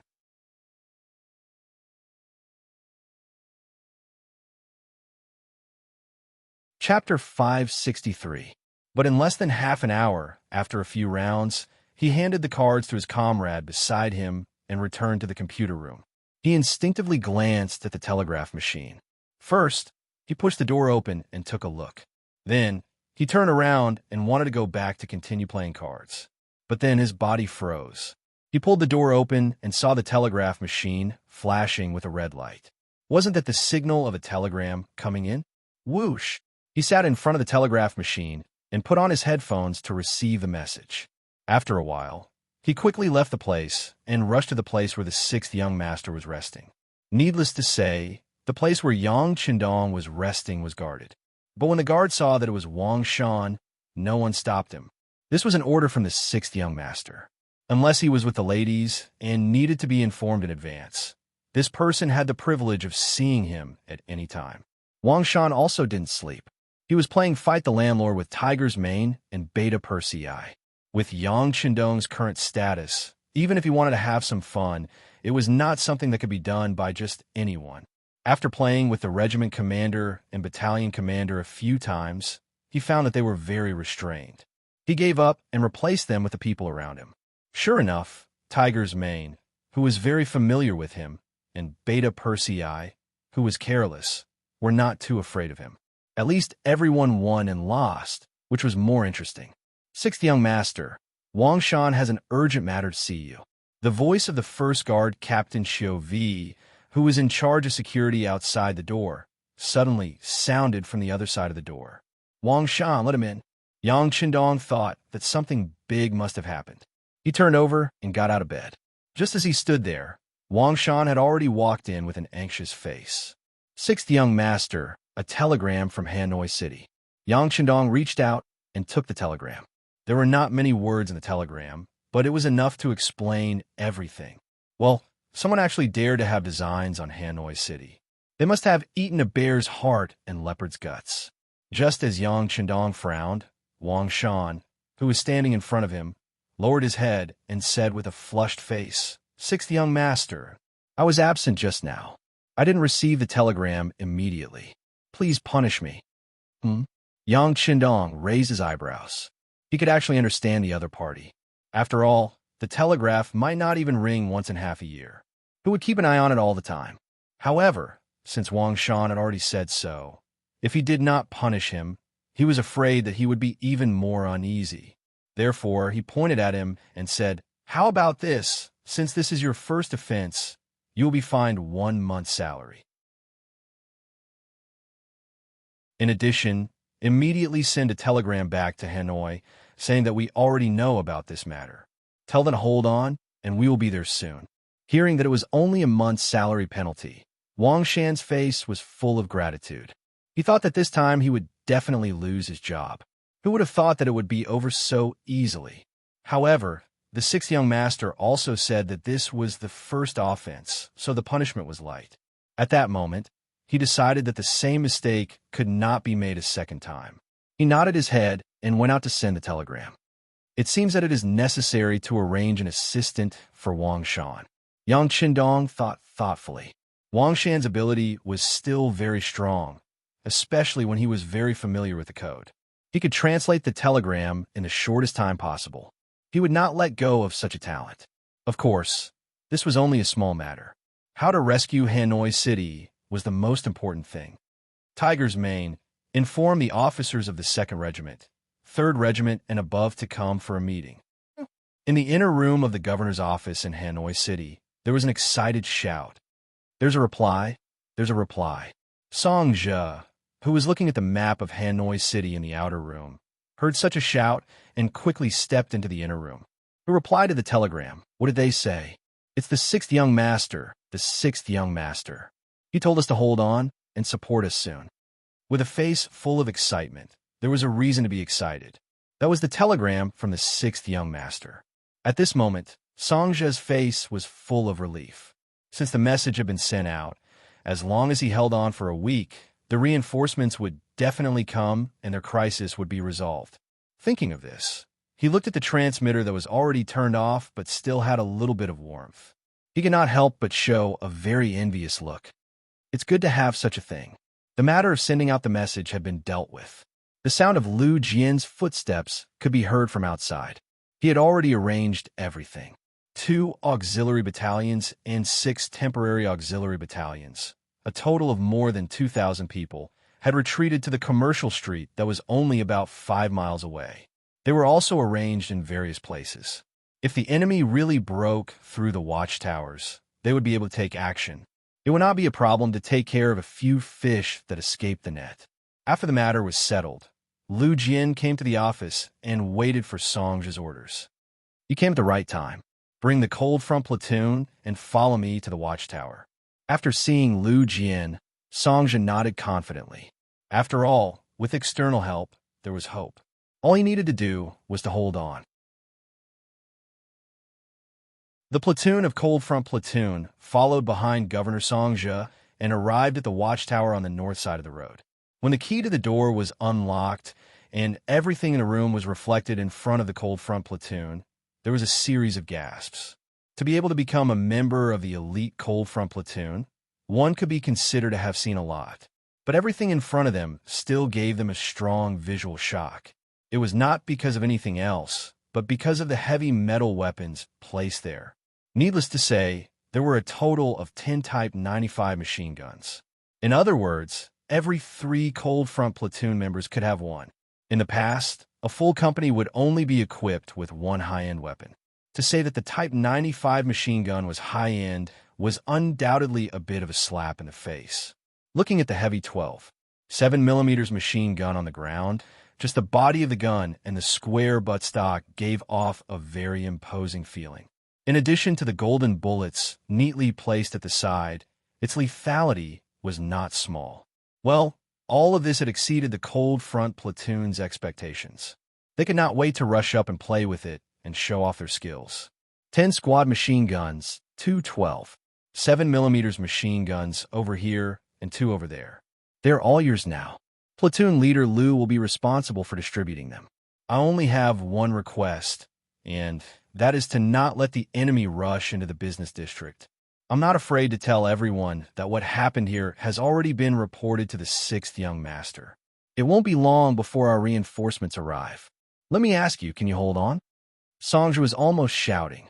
At this moment, he was betting everything on this platoon of Cold Front Platoon members. Yes, including Lu Jian, the 31 Cold Front platoon members replied excitedly. Some of their faces were even flushed.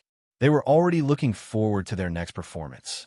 As long as they performed well and waited for the 6th young master to arrive, how could they be afraid that others would not know of their contributions?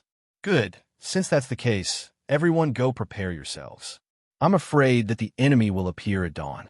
Take the time to rest and eat. Songja waved his hand. He did not say much about the following matters.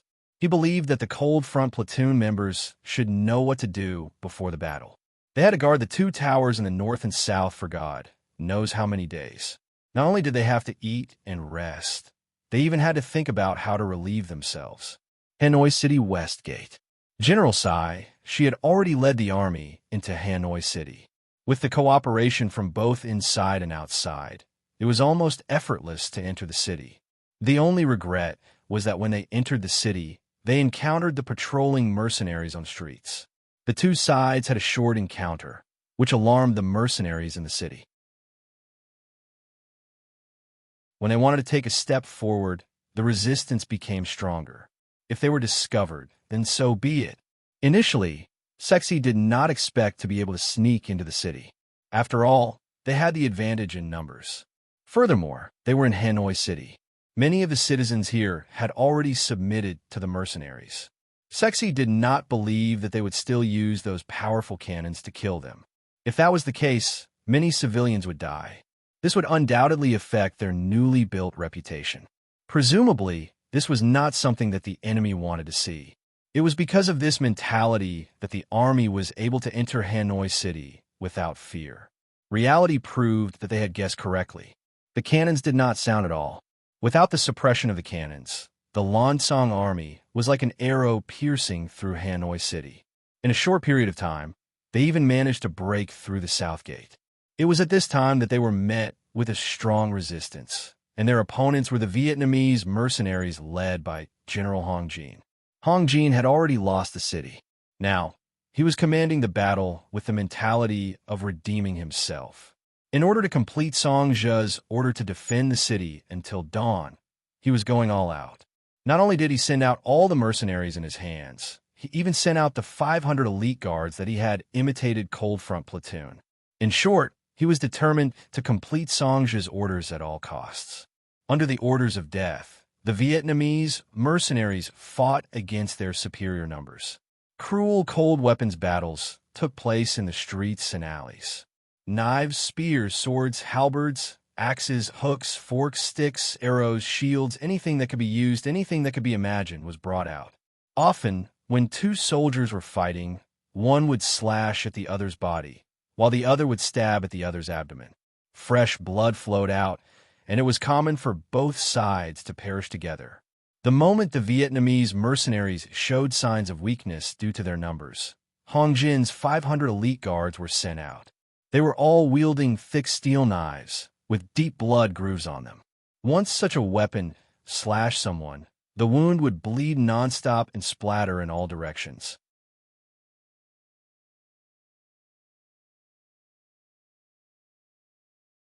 Chapter 564. Time and time again, the number of his personal guards decreased. However, they were able to turn the tide of the battle and push back the Allied forces. Even Hong Jin himself had charged onto the battlefield several times. With a long sword in his hand, he chopped off the heads of at least 7 enemies. His body was covered in blood, and he looked like a god of death. Starting from the city gate and extending all the way to the center of Hanoi City, the streets were filled with corpses of soldiers and injured people. The blood that flowed out from their bodies gathered together to form a river of blood. It was dark red and looked terrifying. It was because of Hong Jin's valiant resistance that the enemy's attack speed was greatly reduced. When he saw that it was time, he led less than 4,000 soldiers to the busiest part of the city. It was also the commercial street where the Jiaoji Palace was originally located. After the battle, only 4,000 out of 10,000 returned. More than half of the men were left outside. Perhaps there were some soldiers who ran away or were heavily injured. However, 60% of their strength was lost just like that. It was enough to see how intense the battle was. Under the fierce attack of Sai Shi's army, Hong Jin, who only had 10,000 men, was forced to retreat. However, the sky was already turning bright. After defeating Hong Jin, Saishi's confidence was greatly boosted. He personally led the allied forces and waved the flag of the Lansong Kingdom in Jiaoji. He beat the war drums and shouted as he charged towards the commercial street. Looking from afar, the streets were filled with soldiers and soldiers. Right in front of them was the busiest commercial street in Hanoi City. It was also the most valuable commercial street in their eyes. It was said that every shop there had goods that could attract merchants from other countries. It was said that there was a Yang family bank there, and the money inside was already piled up like a mountain. Let the brothers rest for a while and eat. Let's try to take this place in one battle. Saishi couldn't help but lick his lips and reveal a cruel smile. He said this to the captains beside him. General is mighty. The captains flattered from time to time. Although they lost 7,000 to 8,000 men in the battle last night, it was only a tenth of their 70,000 men. When they heard that there were only 6,000 to 7,000 mercenaries left, how could they still put them in their eyes? They even couldn't help but think that perhaps they could occupy the place with a single charge. At that time, wouldn't the gold and silver be at their disposal? The Allied forces temporarily stopped their attack, and using this opportunity, Hong Jin took 4,000 soldiers and retreated into the commercial street. Almost all of them were covered in blood. They had used their strength to win the respect of the mercenaries. Send the prepared breakfast to them, and let them have a good rest. Song Zhe, who was standing on the watchtower, couldn't help but nod silently. He was satisfied with Hong Jin's performance this time. He believed that after this incident, the combat strength of these 4,000 people would rise to another level. Fortunately, although the commercial street was only 3 miles long, it was wide enough. Moreover, it was connected to the square of the palace, so there was enough space for these soldiers to refurbish. Now that the battle had reached this point, it was time for the real mercenaries to show their might. At 8 o'clock in the morning, when Songzhe's watch pointed to this location, the Lansong Kingdom's army finally made their move. They knew where their advantage was, so when they made their move, they pushed forward from both the north and south sides of the commercial street. The soldiers of the Allied forces, who were wearing battle suits, used their shields to open the way. They tried their best to hide behind the shields and began to move forward with heavy footsteps. Looking down from the watchtower, it gave off a feeling that a storm was coming.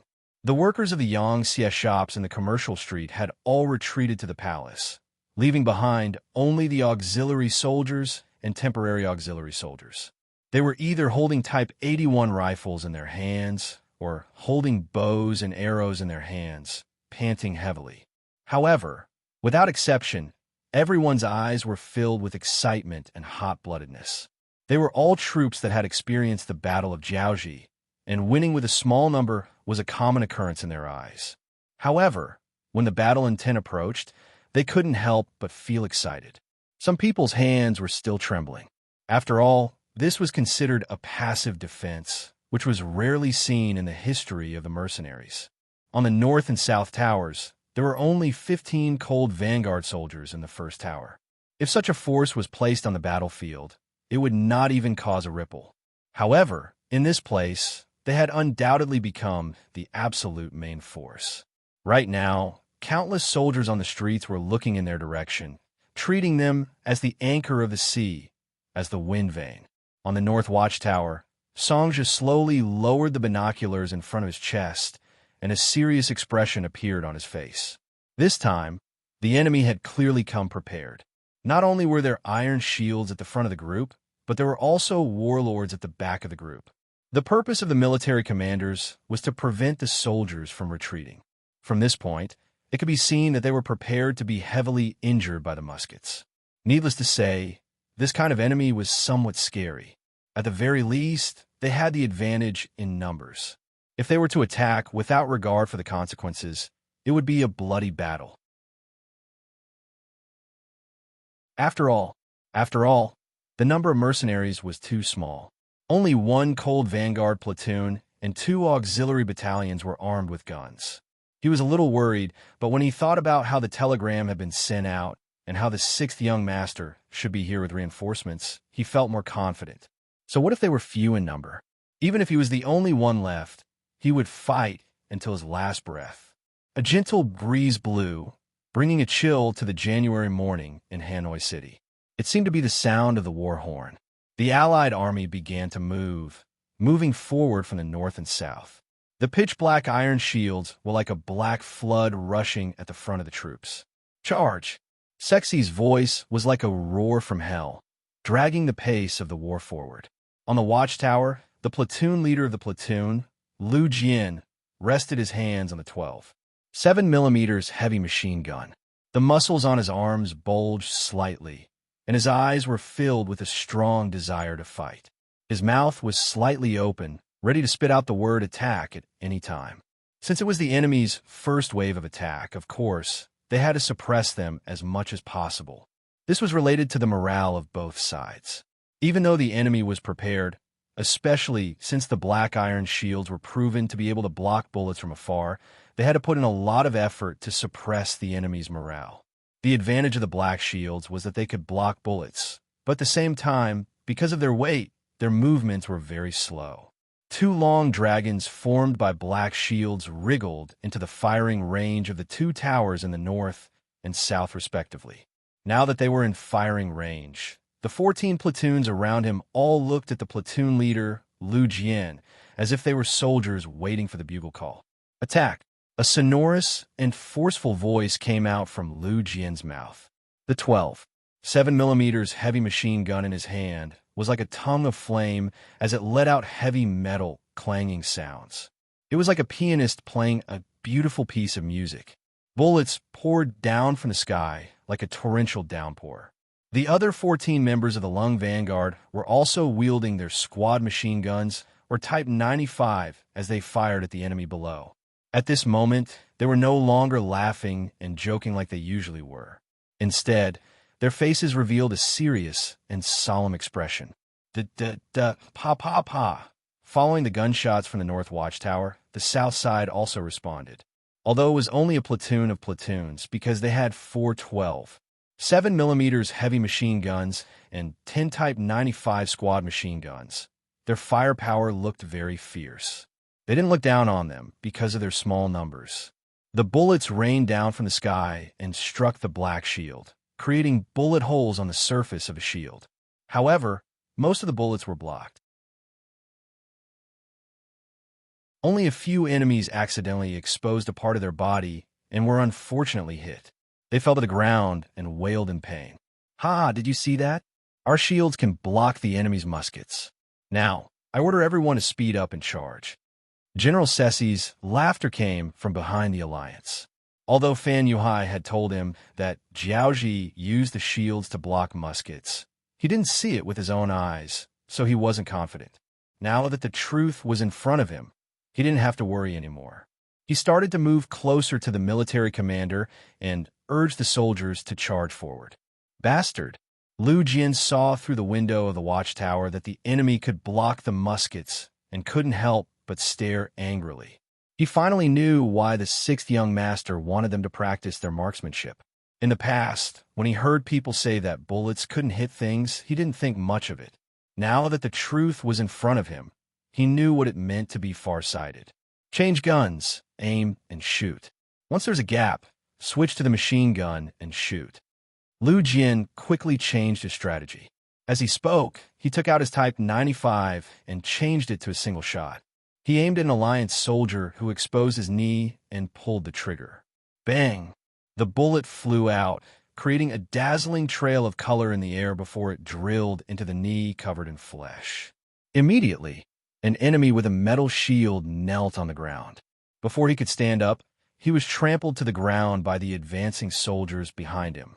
Soon, he was turned into a pile of meat paste. The platoons learned from their platoon leader and started to shoot. The effect was not bad. One after another, the advancing enemies would be shot and fall to the ground when they exposed a gap. However, there were too many enemies. A platoon of soldiers couldn't stop their advance.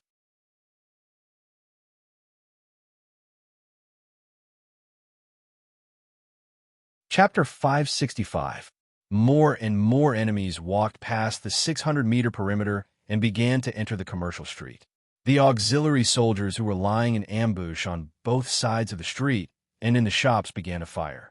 Because of the close distance, the grenades in their hands finally had room to be used. Once they threw the grenades into the crowd, it was as if a small earthquake had occurred. After that, a dozen or so enemies were blown to the ground. Speed up! Seeing that the vanguard army's losses were increasing, Sari rubbed his teeth and showed a pained expression. He ordered the troops to speed up the attack. As long as they rushed into the commercial street and obtained the qualifications to engage in close combat, their advantage in numbers would be maximized. The sound of gunfire continued. The archers of the 6 temporary auxiliary battalions also began to shoot arrows, trying their best to kill the enemies that rushed in. But because there were too many enemies, and with the military supervisor behind them, it was like the waves of the sea. More and more enemies rushed in. Not only that, but the enemy's archers also began to counterattack at close range. The auxiliary soldiers and temporary auxiliary soldiers began to suffer casualties. On the watchtower, Lu Jian watched all of this with a pair of blood-red eyes. Seeing that more and more enemies were appearing, he stretched out his hand and said, "Bring me the rocket launcher." He didn't use it before because the enemy was protected by iron shields, so the attack power would inevitably be reduced. Secondly, the distance was too far, so the power of the rocket launcher couldn't be maximized. But now that the enemy was right under his nose, he didn't have to think about these problems anymore. A 1-meter-long rocket launcher was handed to Lu Jian by a cold warrior. He carried it on his shoulder. Before firing, he said to the soldiers, "The opportunity is coming. You must seize it and make a beautiful counterattack." Yes, more than a dozen soldiers agreed without hesitation. Then, they adjusted their guns to burst mode and waited for an opportunity to appear. Lu Jian aimed at the target. Then, a flame rushed out from his shoulder. The powerful recoil made Lu Jian's body tremble. Then, the flame rushed straight into the enemy camp. After flying for about 100 meters, it hit an iron shield and exploded. The powerful flames and shockwaves were even more powerful than 10 grenades thrown together. Under the powerful force, many of the metal shields were blown away, revealing the bodies of the enemy hiding below. Fight! The dozen or so cold vanguard warriors, who had been waiting for an opportunity, fired their guns in unison. It was like a net of fire that enveloped the enemies below. Just this wave of attacks alone had killed or injured at least a few hundred enemies. Because of this, the enemy's attack had slowed down. The auxiliary soldiers and temporary auxiliary soldiers in the commercial street could not help but feel the pressure on them lessen. They took advantage of this opportunity to eliminate the enemies that had rushed in. Don't retreat. Keep going. If you retreat, you'll be killed. Seeing that the first wave of attacks was about to be stopped, the commanding general, Cici, naturally had a look of unwillingness on his face. He yelled and screamed, and even killed a few soldiers who wanted to retreat. Only then did he stop the army from losing. Under the pressure of the inspectors, the Allied forces launched a new round of attacks. The mercenaries who had the chance to take a breather threw their energy back into the battlefield. Battle cries rang out one after another. It was as if at every moment, every breath, and every second, there were corpses falling down. Blood was flowing, and lives were flowing away. 9 true commanderies know Weave City's dock. Several fast boats were docking here. Countless soldiers in camouflage clothes were walking to the shore from boats. They were the soldiers of the 3rd Regiment of the Cold Vanguard Army's 1st Division. After receiving the telegram from Hanoi City, Yang Qindong ordered the ships to speed up overnight. By noon of the 2nd day, they had already boarded a fast boat and arrived at the No Regimental Pier. Together with the 3 battalions of the 3rd Regiment, more than 1,300 soldiers, they completed the landing. 9 true commandery was already in the hands of the mercenaries, so the landing was naturally very smooth. When Yang Qindong also got off the boat and came to land, he raised his hand and looked at the military watch on his wrist. The time was 11:30 in the afternoon. "Hurry up and get off the boat, push the bicycle out, and hurry to Hanoi City. Yang Chendong said to Beta Persei, who was following him. Next, it was up to this loud voice to inform the whole regiment. Coincidentally, Yang Chendong was preparing to escort the newly produced goods from Crimson City to Hanoi City when the news of the battle came from there. Since this was the case, of course, he would not be polite. Since someone wanted to attack him, then the best way was to fight back with 10 times the strength.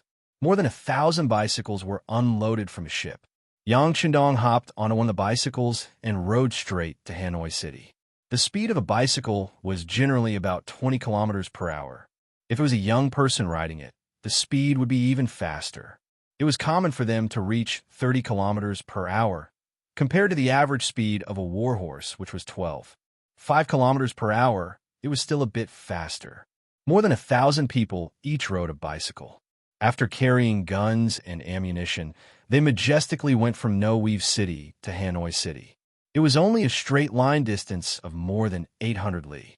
They were confident that they could reach their destination in a little more than a day. At that time, they would be like divine soldiers descending from the sky and fiercely stabbing the enemy's back. In front of a commercial street in Hanoi City, although the sky was gradually getting dark, the flames of war still continued. From the morning until now, the battle had lasted for more than 10 hours. The streets were already filled with corpses, but the coalition forces still had no intention of stopping. Obviously, they wanted to take down this place in one go and did not want to give the mercenaries a chance to breathe. After more than 10 hours, the firepower of the mercenaries was not as fierce as before. Many of the auxiliary soldiers guarding the shops had their guns burned, so they had no choice but to put down their bayonets and give up their advantage of long-range combat to choose close combat. On the watchtower, the 30 soldiers of the cold front were already exhausted. When they had to continuously shoot from morning to night, it was actually a kind of torture and a test of physical strength and willpower. Quickly take a break. Come and drink some hot soup. The provincial governor, Song Zhe, led a few young men into the watchtower and brought out the hot soup that had just been prepared. The moment the aroma wafted out, the throats of several soldiers could not help but squirm. Some of them even had their stomachs growling. From morning till now, they didn't even have the time to drink water, let alone eat anything. Now that the food was served, all of them instantly felt their stomachs rumbling with hunger. Lu Jian did not hesitate and quickly drank a bowl of soup. Although this kind of soup was not as filling as some staple foods, it was easy to digest and provided calories quickly. It was the most suitable food at the moment. After gulping down a mouthful of hot soup, Lu Jian breathed out a mouthful of hot air and then asked with concern, "Governor Song, do the soldiers below have food?" "Yes, they all have food. Don't worry," Song just said enthusiastically, then took the initiative to walk to a 12.7mm heavy machine gun. He looked at the enemies below who were still charging and fired a magazine of bullets. The effect wasn't very good. Most of them hit the iron shields that were raised high, but it still caused a number of injuries to the enemy. Below were the casualties of the soldiers below. After finishing the bowl of soup, Lu Jian picked up a Type 95 class machine gun and fired a row of bullets under the moonlight. Then, his gaze fell on Song's body. Song was busy reloading the 12.7mm heavy machine gun. He did not even raise his head as he replied, "The situation is not good. In one day, more than 400 of our brothers were sacrificed and more than 300 were injured. Just from the fact that the number of casualties was more than the number of injuries, it could be seen that the auxiliary soldiers and temporary auxiliary soldiers were really fighting with their lives on the line." It could be imagined that most of the injured brothers would not be able to fight anymore. Otherwise, even if they were to die on the battlefield, they would not retreat because of their injuries. There were a total of 8 battalions of auxiliary soldiers and temporary auxiliary soldiers. In just one day, the casualties reached a quarter of them. From this, it could be seen how fierce and cruel the battle was. Even though Lu Jian was already mentally prepared, when he heard this answer, he could not help but be stunned. Then he suddenly stomped his feet. These Lansang people should be stabbed 1,000 times. When the sixth young master arrives, we must teach them a lesson. That's right. Not only must we teach them a lesson, we must also destroy their country like we did to Jiaoji. Songja said hatefully. Originally, the situation in Yunnan province was getting better day by day, especially in Hanoi City. If it continued to develop like this, it would not be long before it became a bustling city. But in this battle, who knows how many things were destroyed? It would take at least 2 to 3 months to recover. Seeing his political achievements being destroyed like this, as the highest-ranking officer here, Songja's anger was obviously bigger than anyone else. But it was too early to say these things. They must first hold on until the sixth young master arrived with reinforcements. Once this place was attacked by the enemy, they would only die. Then wouldn't it be unnecessary to talk about the future? Governor Song, how long will it take for the sixth young master's reinforcements to arrive? Lu Jian changed the question. The soldiers who were firing at the side could not help but stop their actions at this moment. It was obvious that they were also concerned about this matter. Songja did not know that Yang Qindong received the telegram on the ship, nor did he know about the appearance of the bicycle. His expression turned ugly. I estimate that the sixth young master will arrive with reinforcements in about 10 days. Previously, he said about 7 days to stabilize the morale of the soldiers. But now that he was facing the most elite soldiers of the cold front, there was no need to hide anything. In fact, he had to be honest and let them prepare for a long battle.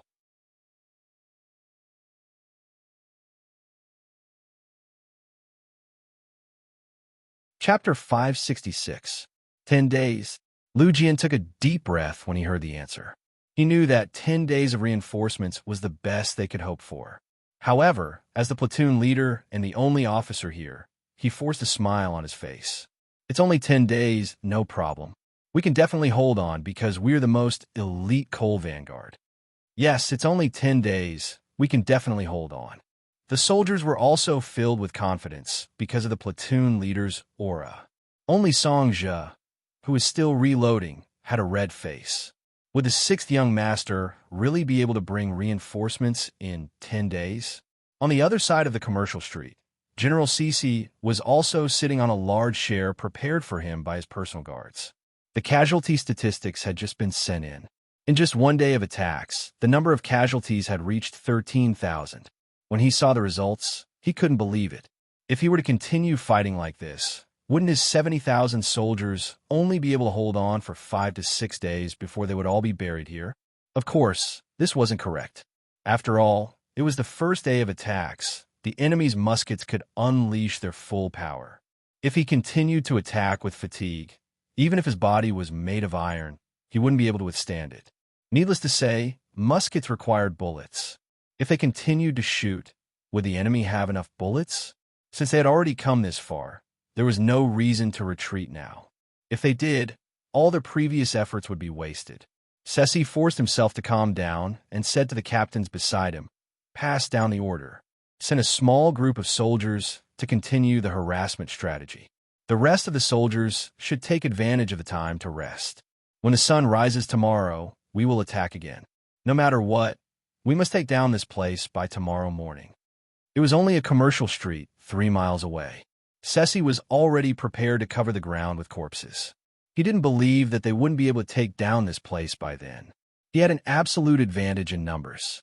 His soldiers could get a good rest. Even if he had to exhaust them, he would exhaust the 3,000 mercenaries to death. That night, gunshots were constantly heard. In such an environment, it was naturally difficult for the mercenaries to get a good rest, especially when the enemy would suddenly launch an attack when they wanted to rest. There were 2 times when the enemy almost rushed in. At dawn the next day, the enemy launched another fierce attack. 10,000 men and horses were gathered on both the north and south roads. It looked like they were going to charge into the business district at once. In order to deal with such a huge attack, the auxiliary and temporary auxiliary soldiers sacrificed another 500 men to stabilize the situation. When the battle once again reached the night of the same day, almost all of the original 8 battalions were injured, and only 3 battalions were still able to fight. Even the cold vanguard platoon on the watchtower lost 3 soldiers. They were all injured by stray arrows. After all, when 100 arrows were fired at the same time, there would always be a few that would enter the watchtower through the window. Even platoon leader Liu Jian's left arm was hit by an arrow. The bodies of the 3 fallen comrades were carried to the side, leaving the other cold vanguard soldiers with endless fighting spirit instead of sorrow. They were all prepared to die for a noble cause. That night, when Songja came to deliver dinner, they all wrote their wills. After all, they did not know when the reinforcements would arrive. Looking at the current situation, not to mention 10 days, they might not even be able to defend for a day or 2. Don't worry, I will arrange for these wills to be kept safe. They will definitely be delivered to the 6th young master. If you die in battle, it will not be in vain. Your families will be taken care of by us, and your revenge will be taken by us. Songja kept the wills in his arms as he spoke with tears in his eyes. After a day of attack, the Allied forces also suffered heavy losses. Another 10,000 men were lost. Fortunately, they could see that the mercenaries were at the end of their rope. Cece began to look forward to the arrival of dawn. At that time, he would launch the final attack. By tomorrow at this time, they would definitely be able to take down the business district and occupy the entire Hanei city. They would be able to announce their victory to the world. The torrent of bicycles continued to move forward in the darkness. Every bicycle had a glowing flashlight tied to the front. At this moment, they were under the leadership of Yang Qindong and were rushing towards Hanei city. The ones riding at the front were Yang Qindong and his men. The 6th young master, who was usually calm and collected, did not say a word at this moment. He focused all his strength on his legs. Fortunately, the quality of these bicycles was very good. Every one of them was man-made. Every small part was polished many times before being used. They would definitely not drop the chain at a critical moment. Once one learned how to ride such a thing, one could control it with one hand. They even ate while riding. Other than 2 hours of rest and 15 minutes for toilet breaks and recovery, they were basically always on the road. Knowing that the situation in Hanei city would not be good, under the leadership of Yang Qindong, a group of cold warriors rode from noon yesterday to the next day. They rode for more than 800 miles in 30 hours. Excluding the time for rest and sleep, their average speed was more than 25 kilometers per hour. Finally, they arrive at the outskirts of Hanei city in the middle of the night. It was here that they could see flashes of fire from time to time from afar. Needless to say, that must be the center of the battlefield. Young master, let's do it. Tiger's mane's eyes were fixed on the city. His fists were clenched tightly. It was obvious that he was furious at the moment. The 2nd Regiment's Cold Vanguard warriors were also quickly gathering. The various battalions, companies, and platoons were checking their numbers and equipment. Although they were tired from the journey, they were still prepared to fight as soon as the order was given. Yang Qindong, whose eyes were shining from time to time, nodded. The earlier they entered the city, the less pressure Songja and the others would face. However, the choice of how to attack the city was also very important. Although attacking now was indeed unexpected, he did not want to scare the enemy away. He wanted all of them to stay here. Therefore, he needed to plan carefully. Direct company, stay behind. The rest of the soldiers should take the time to rest. 3rd Commander Wu Sheng strode over and stood at attention beside Yang Qindong. Direct Company Commander Wu Sheng reporting for duty. Why? Are you afraid that there won't be a battle to fight? Yang Qindong did not know what to say when he saw the dignified regiment commander taking on the responsibility of a company commander. Hee, isn't it more enjoyable to fight with the 6th young master? Wu Sheng blushed and smiled. This was snatching military merit in front of the 6th young master. He wouldn't be unhappy, right? Yang Qindong obviously knew what kind of people these officers were, especially people like Wu Sheng. It was as if he was born to fight. Once there was a battle, he would even forget about his wife and children. When it came to a big battle, he would immediately become the commander of the assault force. If he did not let him participate in the battle, it would be painful for him. Not wanting to dampen the enthusiasm of the officers, Yang Qindong did not refuse. Instead, he said, "Since you want to be the vanguard, why don't we make a bet? You take your direct company, and I'll take the first and second guard squad. Let's see who can take down the city gate first." Although the first and second guard squads have been expanded after the battle, they only had 60 people in total. The direct company of the regiment had 100 people. Wu Sheng could not help but show a strong fighting spirit. "Okay, then let's compete. But sixth young master, what if we win?" Seeing how confident Wu Sheng was, Yang Qindong smiled. "Hanoi City has a total of 4 city gates. If you want to beat me, you'll have to take down at least 3.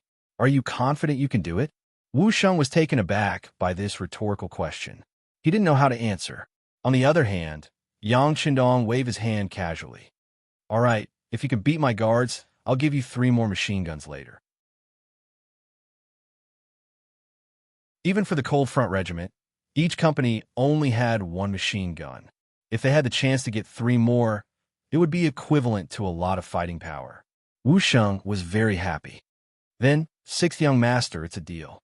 Normally, they would not dare to talk to Yang Qindong like this. However, this was the battlefield, and they had the heart to compete. Naturally, they could be more casual. "Guards, follow me." Yang Qindong was already a little impatient. After making a bet with Wu Sheng, he led 60 guards straight to the south gate. Yang Qindong chose to break through the south gate first. Wu Sheng began to order his direct company to choose the west gate. This was a competition with the 6th young master. Even if they could not win, they could not lose too badly. On the south gate, there were soldiers patrolling with torches from time to time. When Yang Qindong led the guards to the bottom of the city, they could even hear the voices of the Lansong Kingdom soldiers on the tower. Obviously, their defense was very lax. No one would have thought that an enemy would appear at this time. "Prepare the triangle anchor." Yang Qindong raised his head and glanced at the 10-meter-tall city gate tower. A look of disdain flashed across his eyes. With the anger in his heart, and with the help of some other items, climbing up the tower was just a matter of a blink of an eye. Usually, they were responsible for the safety of the 6th young master. Now that they finally had a chance to show off their skills, the 60 guards of the 2 small teams were very excited. Everyone wanted to be the first to show off. In the end, the 10 guards who had the best performance in climbing were quickly selected and became the first batch to climb the city.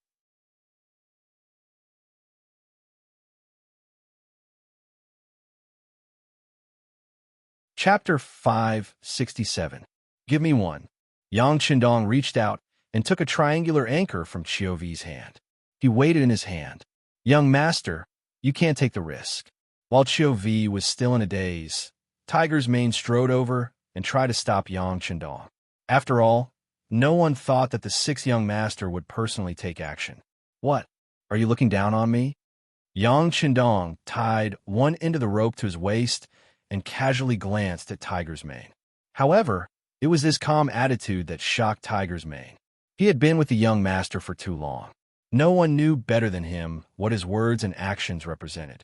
Sometimes, the calmer he appeared, the more it proved that he was really angry. Tiger's Mane didn't dare to say anything. Chiu Vi didn't know about this. He stepped forward and said, "Sixth young master, you can't go to the front line as a member of the assault team." As he said that, he tried to untie the rope that was already tied to his waist. A strong force suddenly hit Chiu Vi's shoulder. He couldn't help but take a few steps back and almost fell to the ground. This also made his eyes reveal a horrifying expression. When training became a habit, even standing there would be rooted to the ground.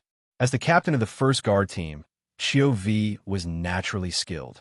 However, the 6th young master only casually bumped into him, and he almost fell to the ground. It wasn't that his lower body was unstable, it was just that the 6th young master was too strong. After showing his position in action, Yang Qindong looked at the other guards who still wanted to persuade him and said, "If any of you can beat me in a one-on-one, then you can stop me. Otherwise, don't say anything." What kind of joke was this? The entire first guard squad wasn't a match for Yang Qindong, even if they joined forces, yet he still dared to challenge him to a duel. Based on this sentence alone, everyone fell silent. Beta Persei, who hadn't reacted until now, lowered his voice and grabbed a triangular anchor. He wanted to show his support with practical actions. He wanted to be in the first echelon with the young master. After Tiger's mane reacted, he grabbed the triangular anchor to show his determination. Okay, you're so heavy. Aren't you afraid that the rope can't hold you? If you want to go up, you'd better be in the second echelon. Other than Beta Persei being too heavy and not suitable for this kind of flexible work, the captain of the first squad, Xiao Vi, the captain of the second squad, Dao Xiao, and several vice-captains and squad leaders grabbed the triangular anchor respectively. They wanted to show their determination to support the sixth young master with practical actions. Very well, hurry up. I hope you won't be a burden to me. After making a joke, Yang Qindong began to exert his strength. With a wave of his hand, the triangular anchor in his hand flew toward the top of the city wall as if it had grown eyes. Soon, it was stuck at the junction of the battlements. He pulled hard on a climbing rope. After making sure that it was secure, he stretched out his feet and stepped on the battlements. His arms continued to exert strength, and his feet moved quickly. His whole body flew straight up the battlements like a monkey. So fast, although they were mentally prepared. When they saw Yang Qindong's figure quickly disappear in front of them, the guards couldn't help but let out a sigh. What are you waiting for? Hurry up. Tiger's mane also looked at the battlements with everyone's gaze, but he quickly remembered his mission and threw the triangular anchor up the battlements. For a moment, the triangular anchors flew up rapidly as if they had grown eyes. Yang Qindong was the first to climb up the battlements with the help of the climbing rope. His speed was as fast as a fox, making it difficult for people to catch his speed. After jumping up the southern battlements, he flew toward a dark corner. His appearance didn't attract anyone's attention. He took a deep breath and calmed his breathing. His hand reached for his waist, and a military knife appeared in his hand. Soon after, his figure flew out like a swallow in the clouds. His footsteps were extremely fast as he rushed toward a Lansong soldier who was walking around with a torch in his hand. His feet didn't make the slightest sound as he stepped on the ground. At this moment, he was like a ghost, appearing and disappearing unpredictably. When he arrived behind the enemy soldier, he still didn't raise the enemy's guard. He raised his right arm and quietly placed the stiletto on the soldier's neck. His left hand covered the soldier's mouth and pulled back, causing blood to splatter everywhere. Ugh! He instinctively wanted to struggle, but how could he be Yang Qindong's opponent? This Canglan Kingdom soldier's legs only forcefully kicked twice before his aura became weaker and weaker. After a breath of time, his head tilted to the side, announcing his death. After killing the nearest enemy, Yang Qindong reached out and took the torch from the other party. He stood up fearlessly and began to patrol the area, just like the soldier before. However, his eyes continued to flicker as he imprinted the situation of the enemies in his mind. Then, he began to analyze and make judgments. Swoosh, swoosh, swoosh. Tiger's mane and the others also climbed up the tower and came to a dark corner beside Yang Qindong. Without turning his head, Yang Qindong's left hand, which was behind his back, constantly made hand gestures, telling Tiger's mane and the others the exact location and number of enemies. You guys go to the left, you guys go to the right. The rest of you, follow me. After Tiger Mang saw Yang Qindong's hand gesture clearly, he continued to make arrangements. One by one, the guards who had climbed up the tower began to disperse, each of them searching for their own targets. The Lansong soldiers were completely unprepared. They didn't think that someone would ambush them. They were still walking around the tower. Occasionally, they would stop and chat to pass the time. In the face of such unprepared opponents, the guard were like dragons that were born. With the stabbing of their bayonets, the enemies were silently killed one by one. Every time one of them died, the torch in their hands would be replaced by another guard. In less than half an hour, almost 50 enemies on the south gate were all killed. From the beginning to the end, not a single sound was made. It was obvious how strong the guards were. Young master, we have them under control. Tiger's mane broke the neck of the last enemy in his hands and walked to Yang Qindong's side. Okay, leave one squad here guard. Let them open the south gate and send more troops in. The rest of you, follow me to the east gate tower. Yang Chendong said calmly, as if they had just killed a few stray dogs and not a few dozen human lives. Everyone held their torches and walked from the southern gate tower to the eastern gate tower in an open manner. Walking at the front was Yang Chendong. Taking someone by surprise would often lead to unexpected results. Perhaps no one would have thought that a person who launched a sneak attack would dare to appear so brazenly. Yang Chendong grasped this mentality. Once he got close to the enemies, they wouldn't have time to react. Why are those people coming from the south gate tower to us? What are they doing? A group of dozens of people holding torches was quickly approaching. Finally, they attracted the attention of the guards on the east gate tower. However, they were only paying attention. Everyone was just curious. No one thought that they were enemies. 30 meters, 20 meters, 15 meters, the distance was getting closer and closer. With the help of the light from the torches, the faces of both sides could be seen clearly. The guards also held their bayonets tightly and were ready to attack at any time. However, at this moment, a gunshot suddenly came from the west gate tower. A ray of light appeared. In this dark night, it was so eye-catching and so clear. When the gunshot rang out, Yang Chendong knew that something was wrong. Wu Sheng's whereabouts must have been discovered, and they had no choice but to use their guns. Since they were already discovered, there was no need to hide anymore. Yang Chendong fiercely threw the torch forward and immediately put away the military knife. Instead, he took out the Type 95 submachine gun that he carried on his back. Without giving the enemies any time to react, Yang Chendong raised his gun and fired. Relying on his sharp senses and proficiency with firearms, every time a bullet was fired, an enemy holding a torch would fall to the ground. Attack! Behind him, Hu Meng and the others were only half a beat slower before they raised their guns and fired. Instantly, gunshots rang out, and the enemies in front of them were all annihilated in less than 3 breaths of time. Go to the north gate tower. Yang Chendong raised his left hand and made a forward motion. Then, he took the lead and rushed out. In terms of elite level, these guards who spent every day with the 6th young master were constantly trained. Especially with Yang Chendong's personal strength getting stronger and stronger, they were not willing to continue being punching bags. As the saying goes, the greater the pressure, the greater the resistance. The guard would train whenever they had time and strive to break through their personal limits. Leading such a team was really successful. On the North Gate Tower, there were only bursts of gunshots. There were no casualties, and dozens of enemies were killed on the ground. Wu Sheng and the company under his direct command had just finished off the enemies on the West Gate Tower. The enemies on the South, East, and North Gate Towers were all wiped out. Close the 4 cities. Don't let the enemies escape. Yang Chendong, who gave the order, had a cold expression on his face. It was obvious that he was really angry at this moment. After the order was given, the 3 regiments of Cold Vanguard outside the city were divided into 4 groups. They guarded the 4 city gates respectively. Then they began to push from the outside to the inside.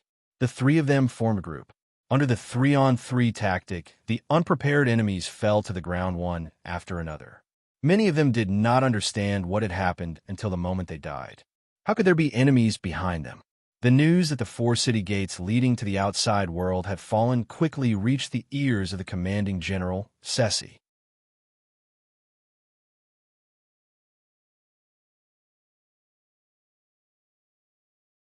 Chapter 568. That's impossible. After hearing the news, Sai Sha, who had just fallen asleep, immediately sat up on the bed and wiped his face forcefully. Obviously, he wanted to see if he was still dreaming. Perhaps he rubbed his nose too hard, but Sai Sha had no choice but to face the reality. How many enemies are there? Have you figured it out? General, there are a lot of enemies. Their firepower is very strong. Our brothers couldn't stop them at all. The captain who came to report said with a sad face, "How can there be so many enemies? We have only been in Hanoi for 3 days. Even if there are reinforcements, they couldn't have arrived so quickly. Also, didn't you say that not even a bird flew out when the city was surrounded? How did the news get out?" Sai Sha's face was full of doubt and confusion. Seeing that Sai Sha was still thinking about these things, the captain said anxiously, "General, now is not the time to look into these things. You should decide what to do next. Should we take advantage of the fact that the enemy hasn't formed a favorable encirclement and kill our way out?" It was no wonder that the captain was so timid. Previously, when they said that they were going to be enemies with the mercenaries, their hearts were beating like drums. It was only when they really entered Hanoi City and suppressed the mercenaries that they could finally relax. Especially when they knew that the number of mercenaries that were surrounded was very small, and they didn't have many elites. They really did have the idea of eliminating the mercenaries. But now, the main force of the mercenaries had appeared. From a short battle, there was no doubt that they were the elites of the elites. In the first 3 days of fighting, they had lost nearly 30,000 soldiers. Now that they had to face the main force of the mercenaries, how could they not be afraid? The captain's face was full of fear. When Sai Sha saw it, he couldn't help but curse in his heart. This time, he came to Hanoi with the intention of making a name for himself. Now that his army had suffered such heavy losses, if he still couldn't conquer this place, even if he managed to escape, wouldn't he be laughed at by others? No, we can't retreat. There aren't many enemies left in the commercial street. We must rush in. As long as we occupy that place, we can obtain countless gold and silver, and even advanced firearms. That way, we will have a foothold. As long as we can defend the place, the news will spread quickly, and reinforcements will arrive. When that time comes, we can attack from both sides. No matter how strong the mercenaries are, they won't be able to defend themselves. That will be the time for us to make a great contribution. As expected of a ruthless general, not only did he not run away in the face of Long Feng's attack, he even chose to fight to the death. This seemed to have inspired the major commander, who also saw some hope. "General, can we really do it? Why not? We still have more than 40,000 people. Even if we discount them, we still have 20,000 people left. Can't we defend the business district? At that time, we will also have the firearms of the mercenaries. What will we be afraid of?" Cici said viciously. He then walked out of his bed and called for a group of guards to carry out a new plan of attack. On the watchtower, Lu Jian was sleeping with a Type 95 class machine gun. He needed to rest up and prepare for the battle at dawn. Suddenly, the sound of gunfire from afar woke him up. He took out his binoculars and looked into the distance. His face lit up. "It's the reinforcements. The reinforcements have arrived." "Really?" Governor Song Zhe, who also heard the gunshots, rushed to the top of the building just in time to hear this sentence. "That's right. The reinforcements must have arrived. But I don't know if they're the main force of the 6th Young Masters Long Feng," Lu Jian said with uncertainty. After all, it had only been 2 days since the telegram was sent. How could they arrive so quickly? Speaking of which, if the telegram wasn't out of power, they would have received the telegram from Yang Chendong. No matter who they are, as long as they are reinforcements, they are our hope. But we still have to prepare for the worst and prevent the enemy from launching a fierce attack.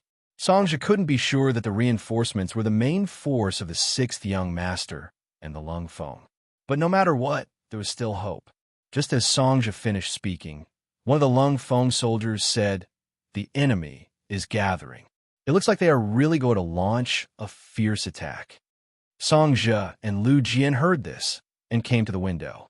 They looked down and saw the soldiers of the Lan Song kingdom gathering. The two of them looked at each other in silence. Their expressions didn't look too good, but some things were already here. It was useless to be afraid. Songzhe said to Lu Jian, "Platoon Leader Lu, I will have to trouble you. Please try your best to stop the enemy. I will go down and inform the other units to prepare for a full counterattack." "Thank you, Governor Song." Looking at Songzhe's bloodshot eyes, Lu Jian felt sorry for him. He hadn't slept for 3 days.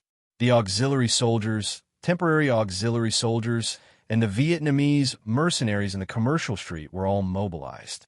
More than 5,000 people gathered together. This was their last force. Victory or defeat depended on this. Just as the street was ready, the Lan Song Kingdom's soldiers sounded the attack horn. In the dark night, Countless enemies rushed over with swords, spears, and clubs. Perhaps they knew that this was their last hope. The speed of these soldiers was faster than before. Attack! Don't be afraid of wasting bullets. Attack with all your might. On the watchtower, Lu Jian held the 12.7mm heavy machine gun and kept pulling the trigger. Bullets flew out rapidly. The shells that came out of the chamber quickly formed a layer on the ground. Beside him, a few of the Lung Feng soldiers also worked together and used their machine guns to sweep the ground. At the same time, the Lansong Kingdom's soldiers also fell to the ground. After 3 days of continuous fighting, the number of iron shields in the enemy's hands was very low. It was difficult for them to block the bullets of the machine guns. However, the Lung Feng soldiers were too few in number. In the end, many of the soldiers still managed to rush into the commercial street. Attack! The auxiliary soldiers hidden in various places held Type 81 rifles and spat out tongues of fire. The first enemy soldiers who rushed in were turned into corpses. However, the enemy's numbers were too many. No matter how hard they fought, they couldn't break through. In the end, the enemy soldiers rushed in just like that. "Brothers, follow me and kill." With a loud shout, he took the lead and charged out with his blade. Behind him, there were thousands of soldiers and Vietnamese mercenaries, and they let out loud shouts as they clashed with the soldiers of the Lansong Kingdom, unfolding the cruelest and most cold-blooded hand-to-hand combat. Scythes clanged, swords hacked, spears stabbed, axes and hooks hacked. Soon, the place became a purgatory. Blood, broken limbs, and corpses were everywhere. The Lung Feng 3rd Regiment was like a ferocious tiger rushing down the mountain from the city gate towards the center of Hanoi City. Following them were tens of thousands of educated youths from Chichen City. Of the 50,000 youths who were sent here at the beginning, there were only about 10,000 of them left in Hanoi City. When the battle broke out, they tried their best to hide. Although they were unarmed and wanted to kill the enemy and serve their country, they knew their mission and responsibility. Without a plan, they would only be courting death if they rushed out. When the Cold Vanguard Regiment appeared, they quickly gathered together and followed behind the Cold Vanguard Regiment. They took all kinds of weapons from the dead enemy soldiers and charged toward the commercial street with the Cold Vanguard Regiment. At the front of the charging army, Yang Qindong took the lead. Every time he fired a shot with the 95 style, an enemy would fall to the ground. With the existence of that qi, his perception was at least 3 times stronger than that of an ordinary person. These advantages made him like a fish in water. In just a short while, the number of enemies who had died at his hands had exceeded 100. "Young master, slow down. Young master, be careful." Tiger's Mane followed behind Yang Qindong with 2 guards. A gentleman would not stand under a collapsing wall. Logically speaking, Yang Qindong should not be allowed to participate in such a chaotic battle. However, none of them could catch up to the 6th young master. All they could do was follow closely behind and strangle all dangers in the cradle. This slowly turned them into a sharp knife, stabbing directly into the enemy's heart. Behind them was the main force of the Lung Feng 3rd Regiment. Commander Wu Sheng was already sweating profusely. Previously, when they were attacking the city, they were accidentally discovered by the enemy and had no choice but to take the initiative to fire. Even so, they only managed to take down the west gate of the 4 city gates. The battle for the city gates was already over. This made Commander Wu Sheng very depressed. However, they were still left in the dust by the 6th young master in the battle inside the city. As a self-proclaimed elite, he could not accept this. He yelled and urged the Cold Spear warriors to speed up, turning into a torrent that charged straight into the city center. Whether it was Yang Qindong's troops or the 2nd Regiment of the Lung Feng, they were all too fast. They were so fast that the Lansong Kingdom's soldiers did not even have time to form an effective defensive line before they killed their way over. Then, they broke their formation and forced countless enemies to flee. Those who were too slow to run simply threw down their weapons and knelt on the ground. Yang Chendong passed by the spineless and kneeling surrendered soldiers and continued to lead the charge towards the commercial street near the palace. Behind Yang Chendong were a few dozen guards. Although they tried their best, they realized that they were getting further and further away from the sixth young master. Behind the guards was the 3rd Regiment of the Lung Feng, led by Commander Wu Sheng. In comparison, although they tried their best, they were still at least 300 to 400 meters away from the guards. Behind them were the educated youths from Qiqian City. At this moment, they finally had a chance to use their skills. The work of reorganizing the kneeling captives will be done by them.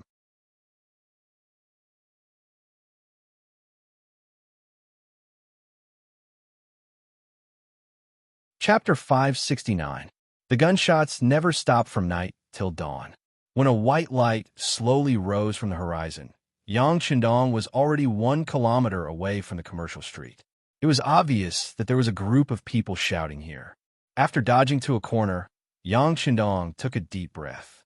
Then, he loaded a new magazine with the Type 95 in his hand. He couldn't remember how much ammunition he took out from the warehouse. Young master. During this pause, Tiger's mane and the others finally caught up. Then, they leaned against the corner to rest. This night, they had been killing enemies and chasing after the 6th young master. They didn't feel anything before, but now that they had a chance to rest, the fatigue immediately filled their bodies. How is it? Very tired, right? Bear with it. The battle will be over soon. Yang Chendong's gaze swept over the team members and revealed a smile. Yang Chendong had been charging at the front line all this time. He should be far more tired than the others.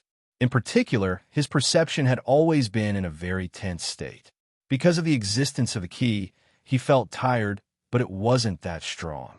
On the contrary, he could feel that the key was stronger than before and even faintly felt that it was getting bigger. This made Yang Chendong very curious. He wanted to know if there was a limit to this key and where the limit was. The other team members didn't know what the 6th young master was thinking. After receiving encouragement, everyone's fatigue suddenly decreased by half. Each of them puffed out their chests, showing that they could still fight.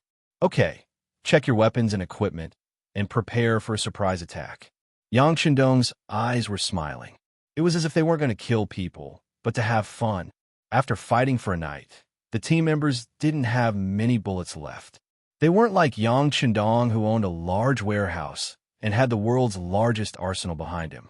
But the remaining bullets were no problem for a round of attack. All right, let's count to 5 and charge together. Seeing that all the soldiers were looking at him with inquiring eyes after checking their weapons, Yang Chendong suddenly said with a heroic spirit, 5, 4, 3, 2, charge. When Yang Chendong counted to 2, his figure had already stood up. With the word charge, he was the first to appear on the main street.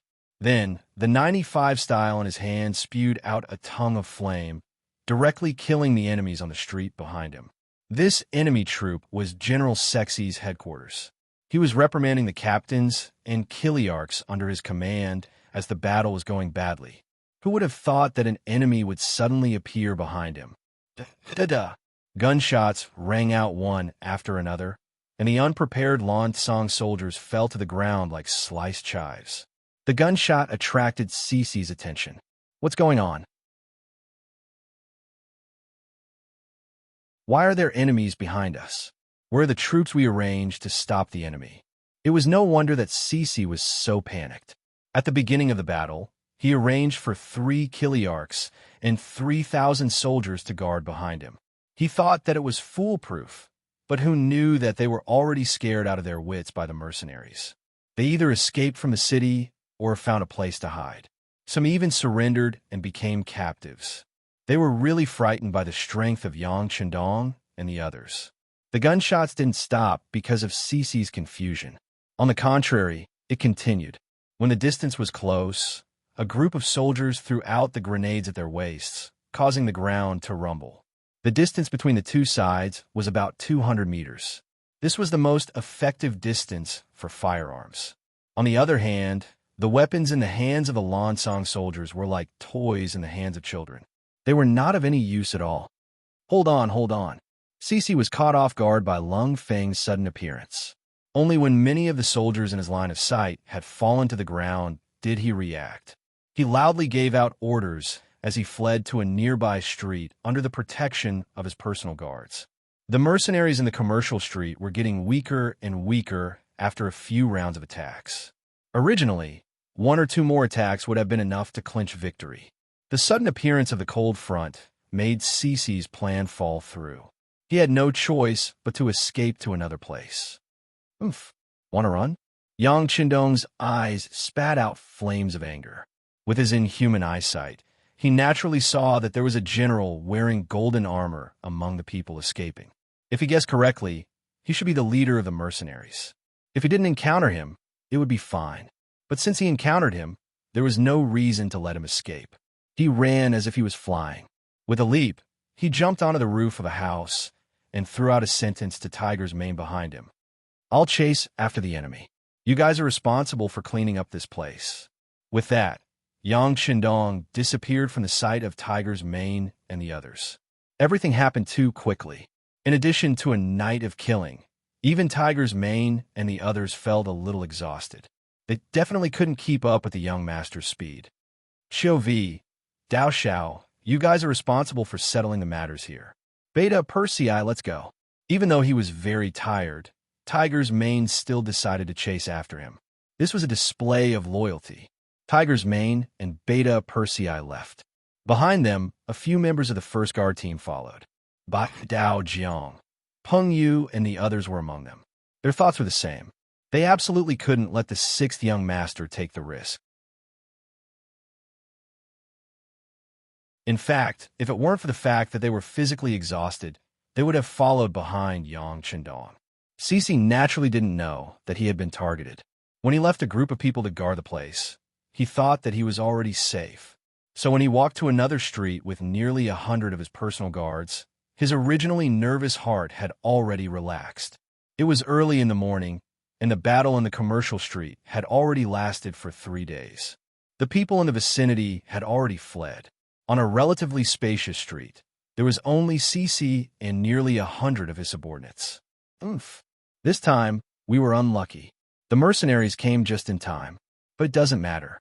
After this battle, at least we know that they are not invincible. After I leave the city and regroup, they definitely won't be so lucky the next time they come. Cece's face was unconvinced. It seemed like he was cheering for his subordinates, but it also seemed like he was cheering for himself. While walking, Cece said this. That's right. With the general's divine power, even the mercenaries are no match for you. Immediately, a personal guard flattered him. Ha! Hearing the flattering words of his subordinates, Cece laughed and completely forgot that he was scared shitless when he saw the mercenaries. This army that didn't look like a failure at all was actually laughing at this time. It looked so discordant. At this moment, an even more discordant voice exploded above their heads. Bah! It's just a group of clowns. How dare they boast so shamelessly? Who is it? Who is it? Where is he? As soon as they heard the reprimanding voice, Cece and the others quickly looked over and saw Yang Qindong standing on a 5-meter-high roof. Of course, they didn't know who Yang Qindong was, but they could see that the opponent was only one person. Although this person was holding a firearm that they had never seen before, 100 people against one person still gave them enough courage. Oof. You're only one person, and you still dare to show your face. You really don't know how to write the word death. Come, let's attack together. Cece's eyes flashed with a fierce light. His gaze was more focused on the firearm in Yang Qindong's hand. He thought that this battle was already over, but if he could snatch an advanced firearm, then this trip would be worth it. The fact that 100 people could fight one person gave the other personal guard a great deal of confidence. After receiving the general's order, they clamored and surrounded the rooftop. You don't know the meaning of death. Yang Qindong stood on the rooftop like a god, looking at these people with swords and spears who wanted to surround him. His eyes flashed with a strong, murderous intent. Then he raised the gun and fired at a few personal guards who were climbing up the rooftop. Bang! A loud sound was heard, followed by the sound of a small landmine explosion. The pitiful personal guards who were climbing up the rooftop didn't even know what was going on before they were blown away. The personal guard who was hit by the gun was directly blown into pieces. His flesh and blood splattered everywhere. Yang Chendong was holding a shotgun in his hand, and it was the latest model. The power of a small cannonball was not just for show. When this shot was fired, the range of the shot encompassed a radius of 4 to 5 meters. How could swords and spears block this shot? One shot actually had such a shocking effect. Cece's mouth suddenly opened so wide that an egg could be stuffed in. It could be seen how shocked he was at this moment. The other personal guards weren't any better. A few personal guards who wanted to climb up the rooftop in another direction suddenly stopped their actions. Then they stood there helplessly, not knowing what to do. They didn't know what to do, but Yang Chendong could teach them. They saw the muzzle of the gun turn, and the next shot was already in front of them. Bang! A large hole appeared on the rooftop. Naturally, no one who stood there was lucky enough to escape. If they weren't dead, then they were injured. Oh my God! The power of the shotgun scared them. After seeing the power of 2 shots, none of the personal guards thought of taking Yang Chendong's life. On the contrary, each of them quickly found a place to hide. At this moment, Yang Chendong, who was alone, was not a soft persimmon to be pinched. He was like a fierce tiger in the forest, opening his mouth and swallowing their lives.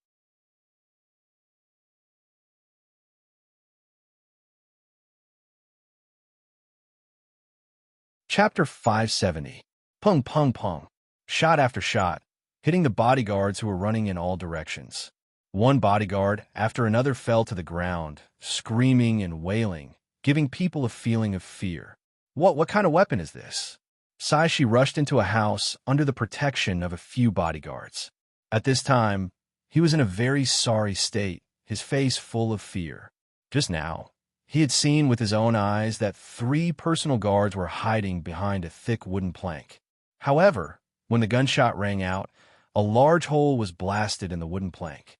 The 3 people who were hiding were also blasted 3 to 4 meters away. This kind of powerful lethality completely defeated his arrogance. At this time, he only had one feeling, and that was to quickly escape from here. Otherwise, he really didn't know where he would be safe at this time. Pung, pung, pung. The sound of gunshots and explosions were endless, one after another. After the first explosion, there were always a few screams, which meant that more bodyguards were shot and died, or were seriously injured and lost the ability to fight. General, what do we do? A guard asked Cece with a pale face.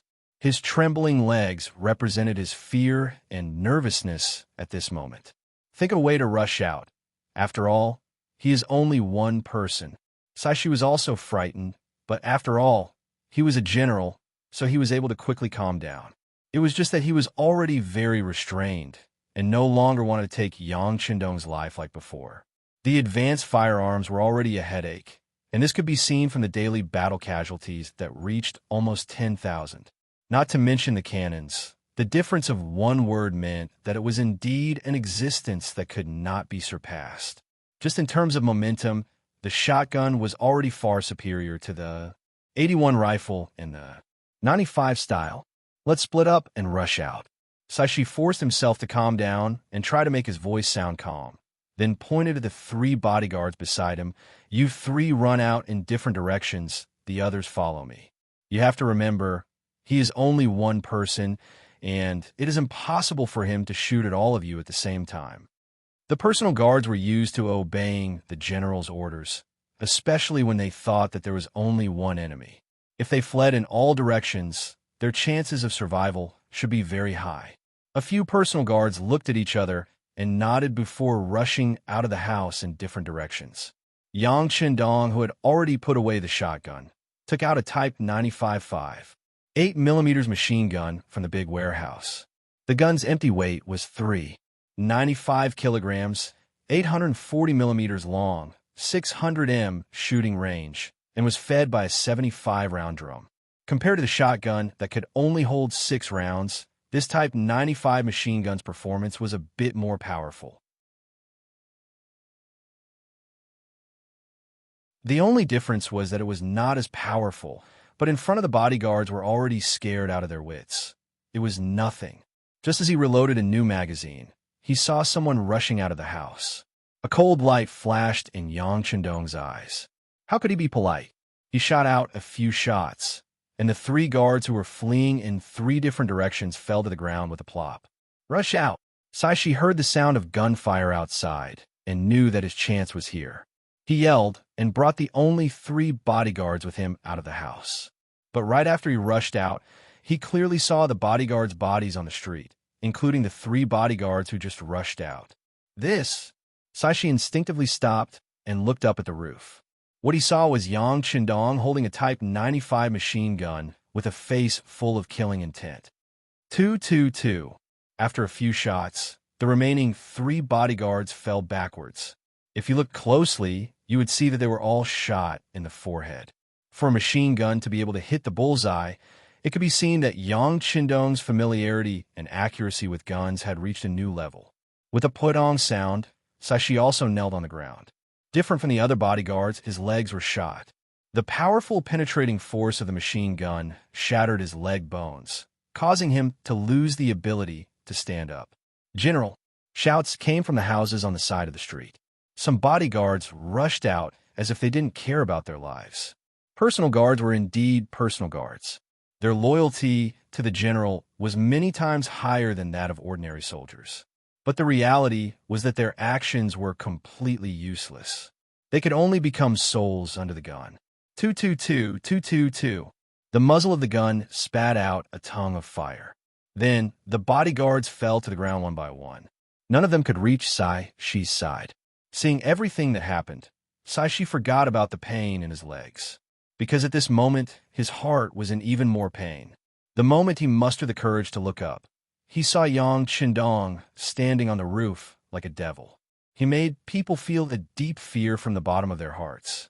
The gunshots finally stopped, and the whole street instantly became quiet. None of the bodyguards were alive. The only ones who could breathe were Yang Chendong standing on the roof, and Saishi who was trembling on the ground with bleeding knees.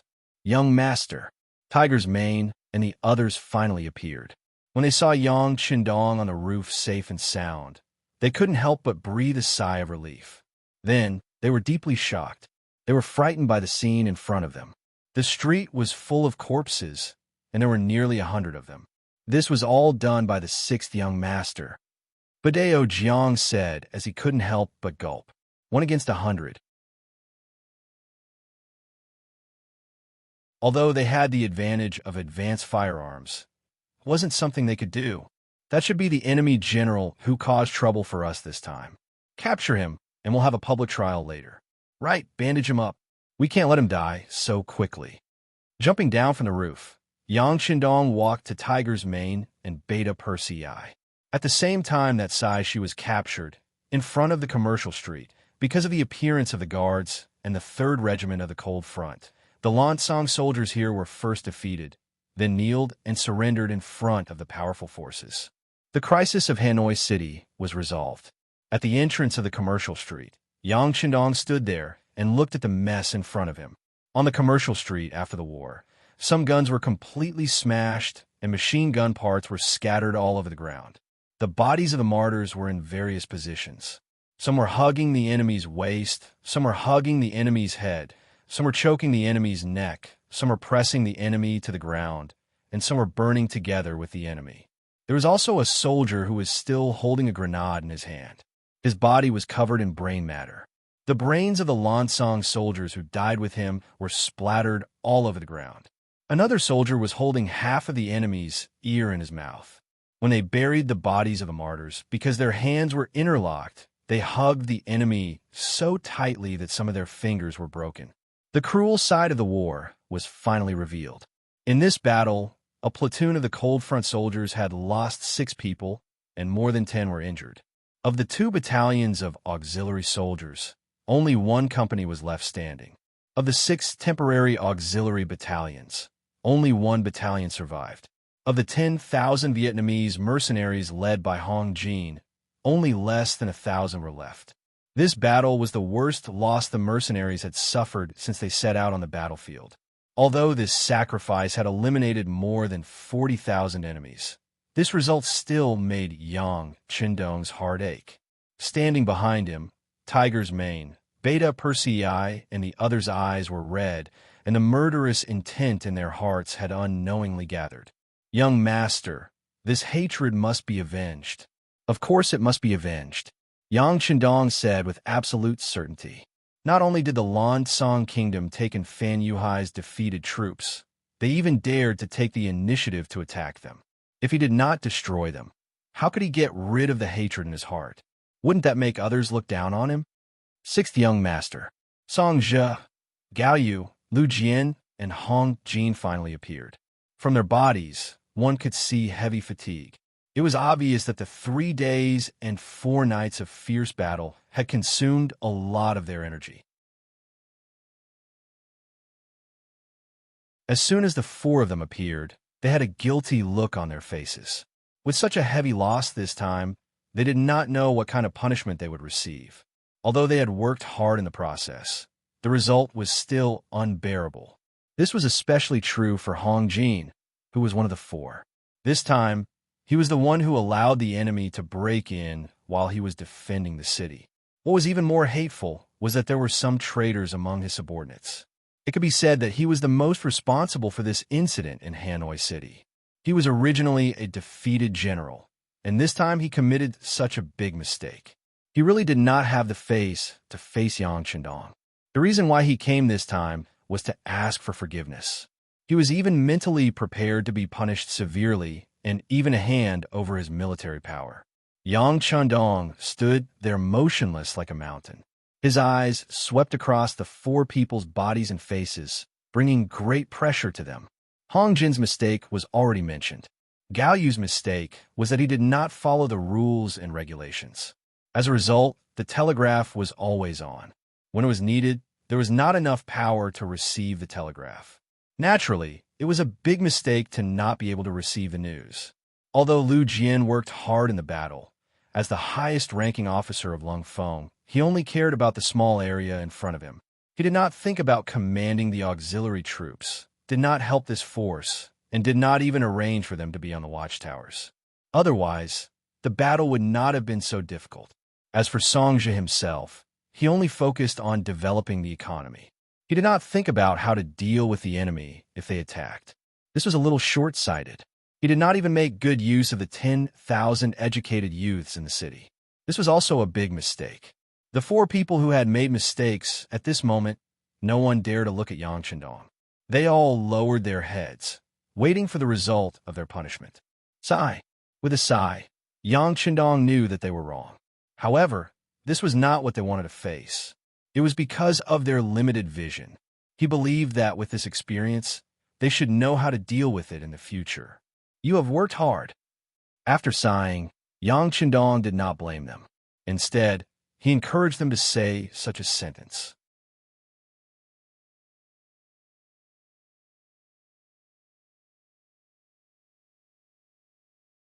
Chapter 571. They were waiting to be reprimanded, even prepared to be punished severely and transferred from their original posts. Who would have thought that Yang Qindong would say such a thing? What did he mean? Was he praising their efforts? The 4 of them raised their heads in confusion. Yang Qindong knew that there were some things that had to be explained clearly. Your performance in this battle was not bad. No matter what, you were able to persist until the last moment. Moreover, from the reaction at the beginning of the battle, it was very commendable to be fearless in battle and fearless in death. If I must point out your mistakes, it would be your inexperience and lack of preparation. You were too careless.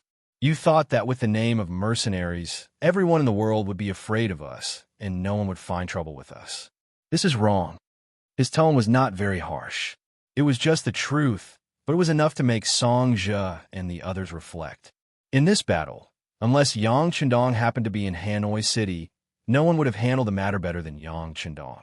Naturally, they could not blame anyone else. In ancient wars, when the city gate was opened, it was equivalent to the city falling. The fact that Hanoi City did not change hands was already very good. There was no reprimand or punishment as expected. Instead, It was Yang Shindong who reasoned with them and talked about his experience.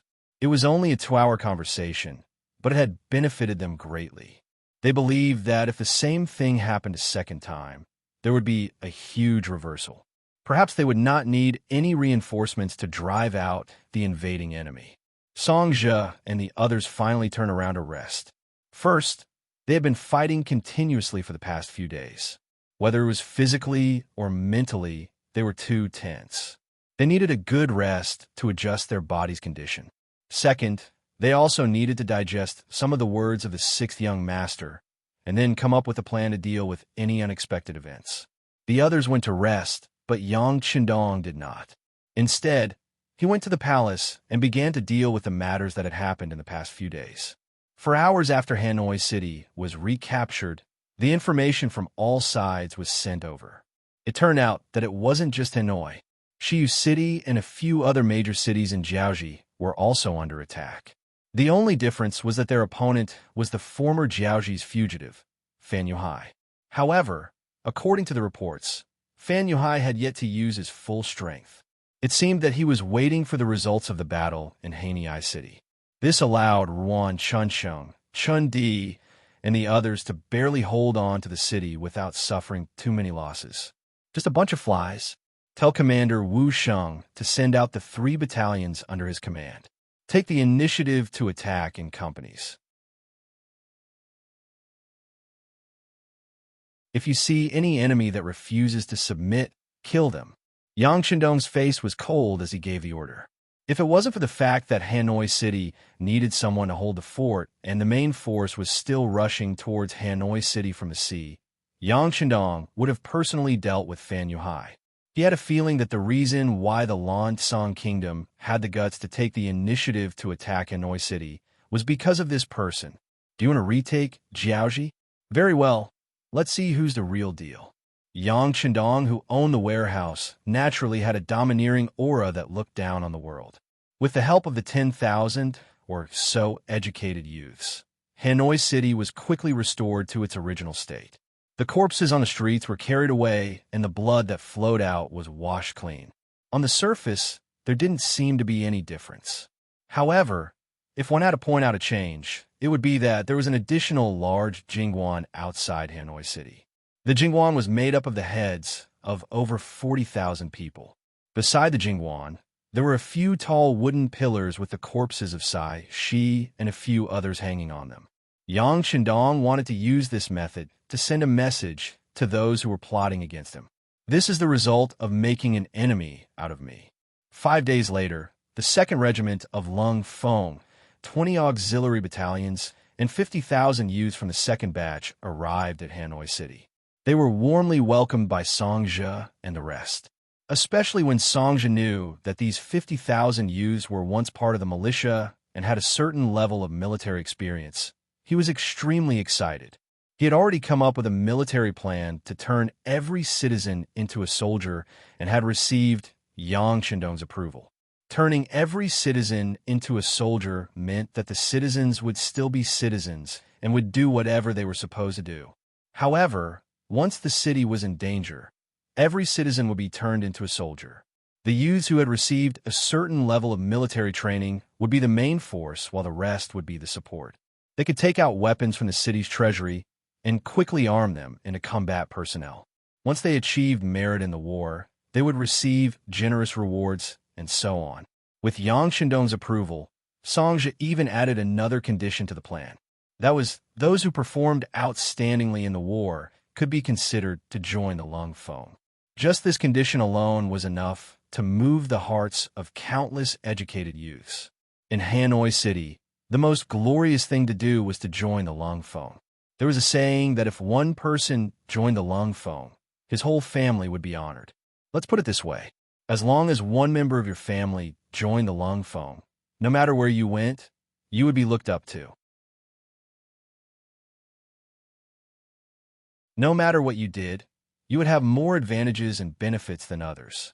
The reason why they became educated youths was not because they did not want to join the Lung Feng, but because the Lung Feng's assessment was only held twice a year and the number of recruits was limited. Since they could not get a spot, they thought of other ways to contribute to the development of Hanoi City. Now, there was a chance to join the Lung Phone. Unknowingly, these educated youths had a desire to join the Lung Phone. That way, they would have a chance to join the Lung Phone. 2 batches of educated youths would make up 100,000 people. Not only did they have a certain level of military training, but they were also very educated and very young. These people were undoubtedly highly sought after by Governor Song. However, after these people were divided into different cities, under their leadership, they would definitely become a very powerful force. If used well, they would no longer have to fear other enemies. After handing over the matters of Yunnan province to Songzhi, Yang Qindong began to think about how to deal with the Lansong kingdom. In Yang Qindong's eyes, the deal was naturally different. This deal was to destroy the kingdom. Originally, he wanted to wait for the matters of Yunnan province to settle down before dealing with the Lansong kingdom. However, since the other party had made the first move, they could not blame him for making the first move. The Lung Feng's 3rd Regiment had already returned from the various cities. Just as Yang Qindong expected, the moment the Lung Feng appeared, Fan Yuhai immediately retreated with his men. Obviously, he knew that with his 50,000 men, it was impossible for him to win against the powerful mercenaries. With the return of the Lung Feng's 3rd Regiment, the matter of setting off for the Lansong Kingdom was also brought forward. In a mere 5 days, the preparations for the war against the Lansong Kingdom were completed. In order to take revenge for the destruction of Hanoi, this time, Yang Qindong mobilized the 2nd and 3rd Regiment of the Lung Feng's 20 battalions and the 30,000 Vietnamese mercenaries led by Hong Jin-ho, a total of 50,000 men. According to Yang Qindong's plan, once they took down the Lansong Kingdom, Chichen City would mobilize another 50,000 young men to complete the remaining tasks. Ships of military supplies were transported from Chichen City to Yunnan province and sent to the various troops. The 40,000 mercenaries marched out of Hanoi City's west gate and headed straight for the Lansong Kingdom. Their first destination was Heping County, which was next to Yinglu City in Yunnan province. Heping County was next to the Jiaoji region and was one of the most important cities of the Lansong Kingdom. There was a 3,000-strong Lansong army here. When the mercenaries arrived at Yinglu City after 3 days, they did not stop and continued forward. The scouts of the Lansong Kingdom spread the news to the capital, Wanxiang City. Wanxiang City, the city that represented the political and economic center of the Lansong Kingdom. Within the palace, King Piasi felt waves of pain in his teeth. He had believed Fan Yuhai's words and took the initiative to attack Jiaoji City because he wanted to take advantage of the situation. He had heard that there were mountains of gold and silver there.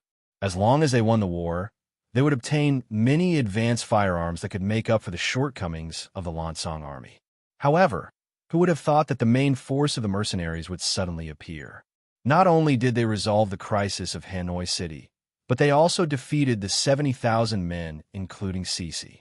Less than 10,000 men managed to escape the city. First, there was the defeat of Lotti's 100,000 men. Then there was the defeat of Sisi's 50,000 men. The Lansong Kingdom's military strength was not very strong to begin with.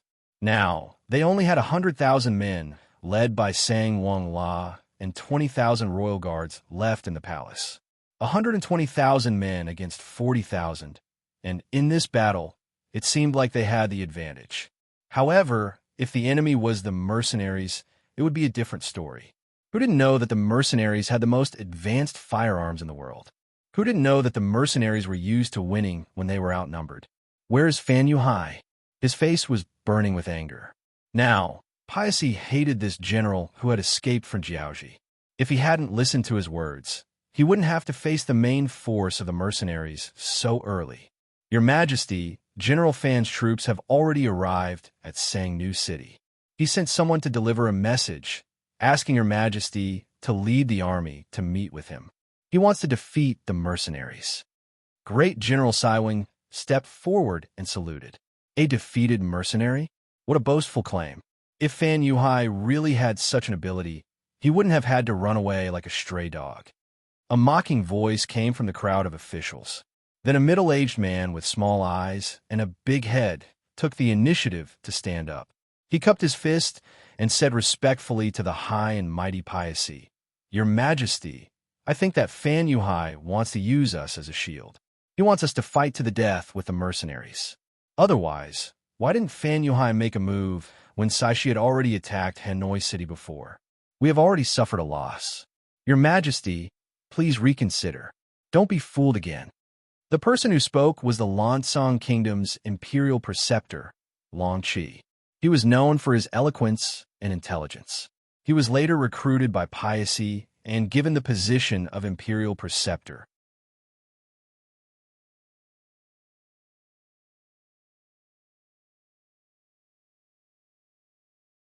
Chapter 572.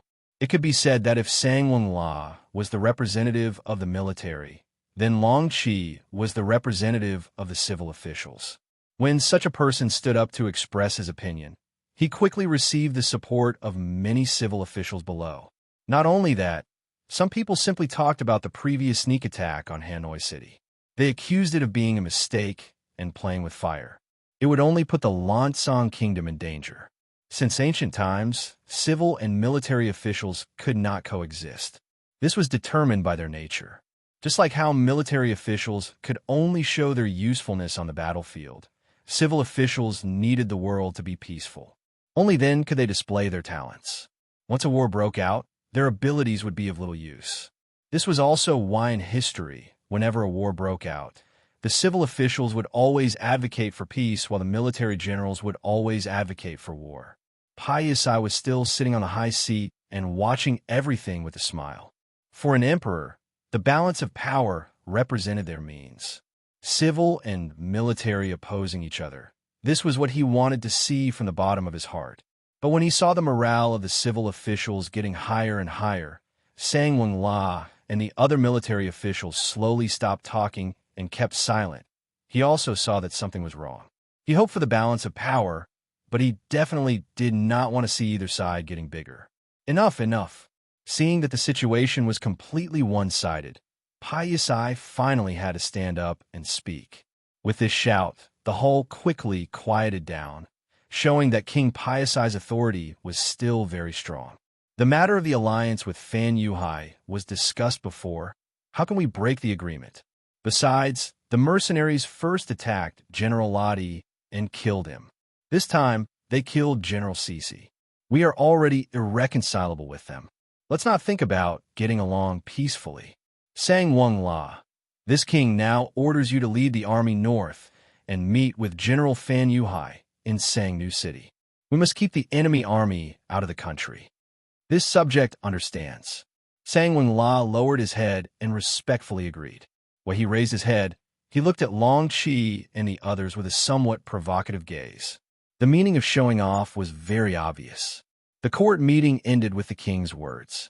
If Sang Wenla began to deploy the army, he also sent people to supervise the army's food. This time, an army of 100,000 was going to war. Just eating and drinking every day was not a small expense. Imperial tutor, General Sang, is here to rush us for food and clothing. As soon as he returned to his residence, Long Qi saw some relevant officials waiting for him in front of his residence. He was not in a good mood, so he waved his hand impatiently. "Here, give me whatever you want." State Preceptor, there are very few military supplies left in the national treasury. Do we have to take them all out at once? A few officials asked with constipation on their faces. They couldn't be blamed for being in such a difficult situation. First, 100,000 soldiers were defeated, and then 50,000 soldiers were defeated. Along with them, there were also a lot of military supplies. After a few battles, the inventory in the national treasury was getting smaller and smaller. And this time, Sang Wenla was even more greedy. He wanted the weapons and clothes of 100,000 people. This was already their limit. If they really took out the weapons according to this request, the treasury would be empty. If there was a need, they would not be able to take out anything. At that time, once the king gave the order, what would they do? That was why he came to seek advice from the imperial tutor. Very few?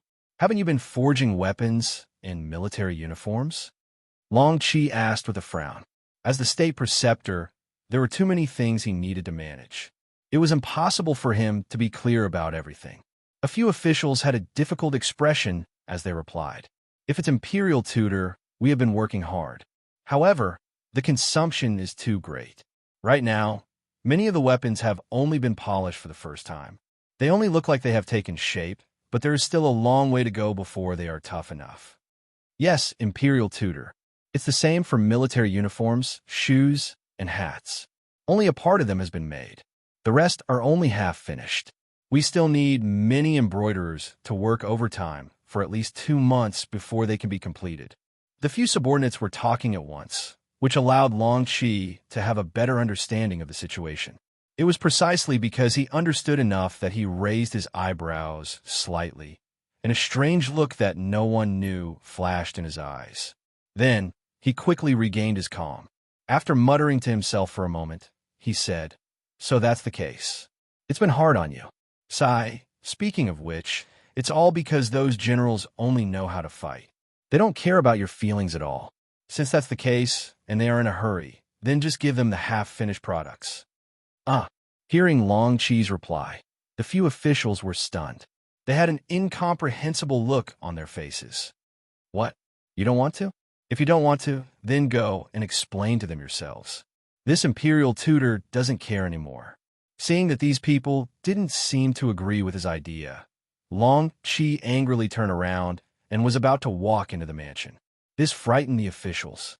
They quickly stopped Long Qi's footsteps and asked, "If we give them the half-finished products, then once they find out about it on the battlefield, what should we do?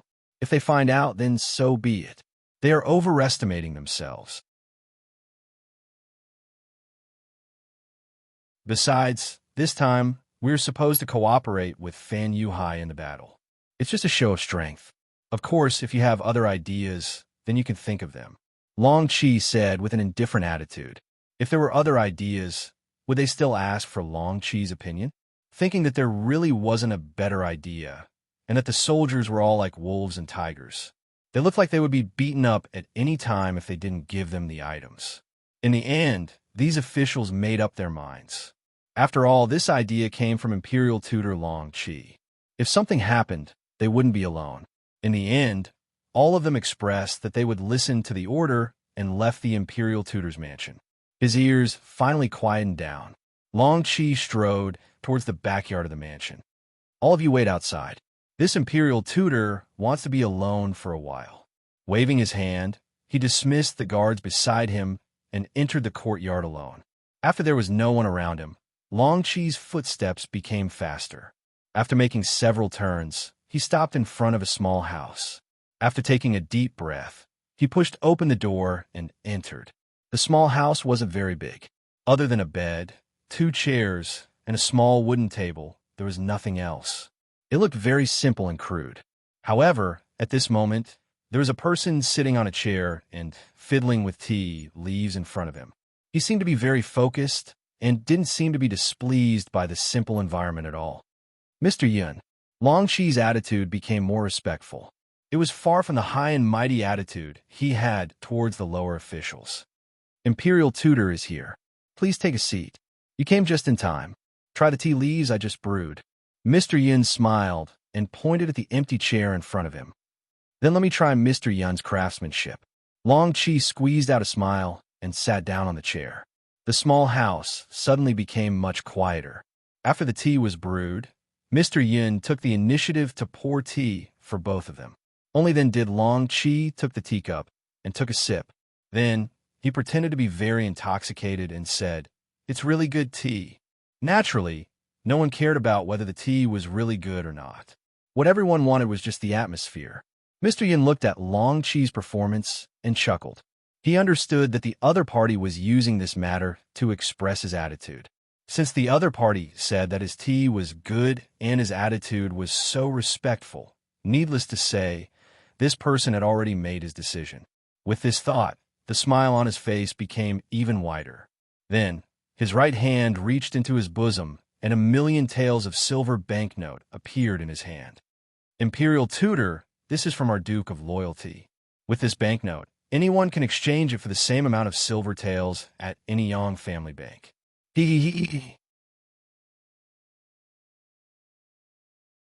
Long Chi unceremoniously reached out and took the banknote. The smile on his face was as bright as a blooming flower as he said, "Duke of Loyalty is really generous. Long Chi admires you." This banknote was worth 1,000,000 taels of silver. Just how big was the Lan-San kingdom? In a year, the national treasury's income was only about 2,000,000 taels of silver. This banknote was half a year's income. Who wouldn't be envious of it? Carefully putting the banknote into his bosom, Long Chi did not wait for Mr. Yin to speak. "That's right, this is only the beginning." Duke of Loyalty said that as long as Imperial Tutor does well, he will give you a total of 5,000,000 taels of silver. This can be considered as a form of support for the Long family's business in the future. Hiss! When he heard the figure of 5,000,000 taels of silver, Long Chi, who was still smiling mischievously, could not help but suck in a breath of cold air. That was a huge amount of wealth. With this, even if the Long family did not do anything, just the interest alone would be enough to feed them for several generations. When the figure of 5,000,000 taels of silver was mentioned, the hesitation in Long Chi's heart completely disappeared.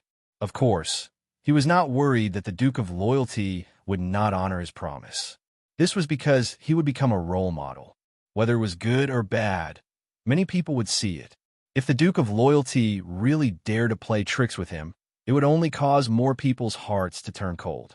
It was said that the Duke of Loyalty was a person who did great things.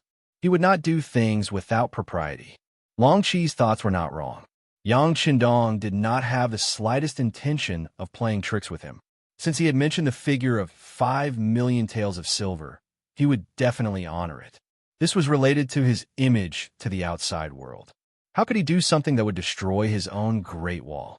Then again, the reason why he had to pay such a huge price was because Long Chi himself was worth this price. 5,000,000 taels of silver was not a small amount in any country. However, when placed in the Crimson City that produced all kinds of novel goods, it was really not much. This was the advantage of having capital. As the saying goes, money can make the devil push the millstone. When the amount of silver reached a certain amount, it was not impossible for the millstone to push the devil. Furthermore, fighting a war was fighting for money. If one won a war, one could plunder more resources and good things. This seemed to have become a kind of cycle. It was just that if some people played it well, it would form a virtuous cycle. If some people did not play it well, it would easily collapse. You're tuning into the Romance Rendezvous YouTube channel. We're so grateful for your support, and don't forget to subscribe to join us on this incredible journey through captivating stories. Your generosity through donations truly makes a world of difference, as it's the primary source of revenue that allows me to expand and enhance this channel for you. Thank you from the bottom of my heart for being a part of this adventure.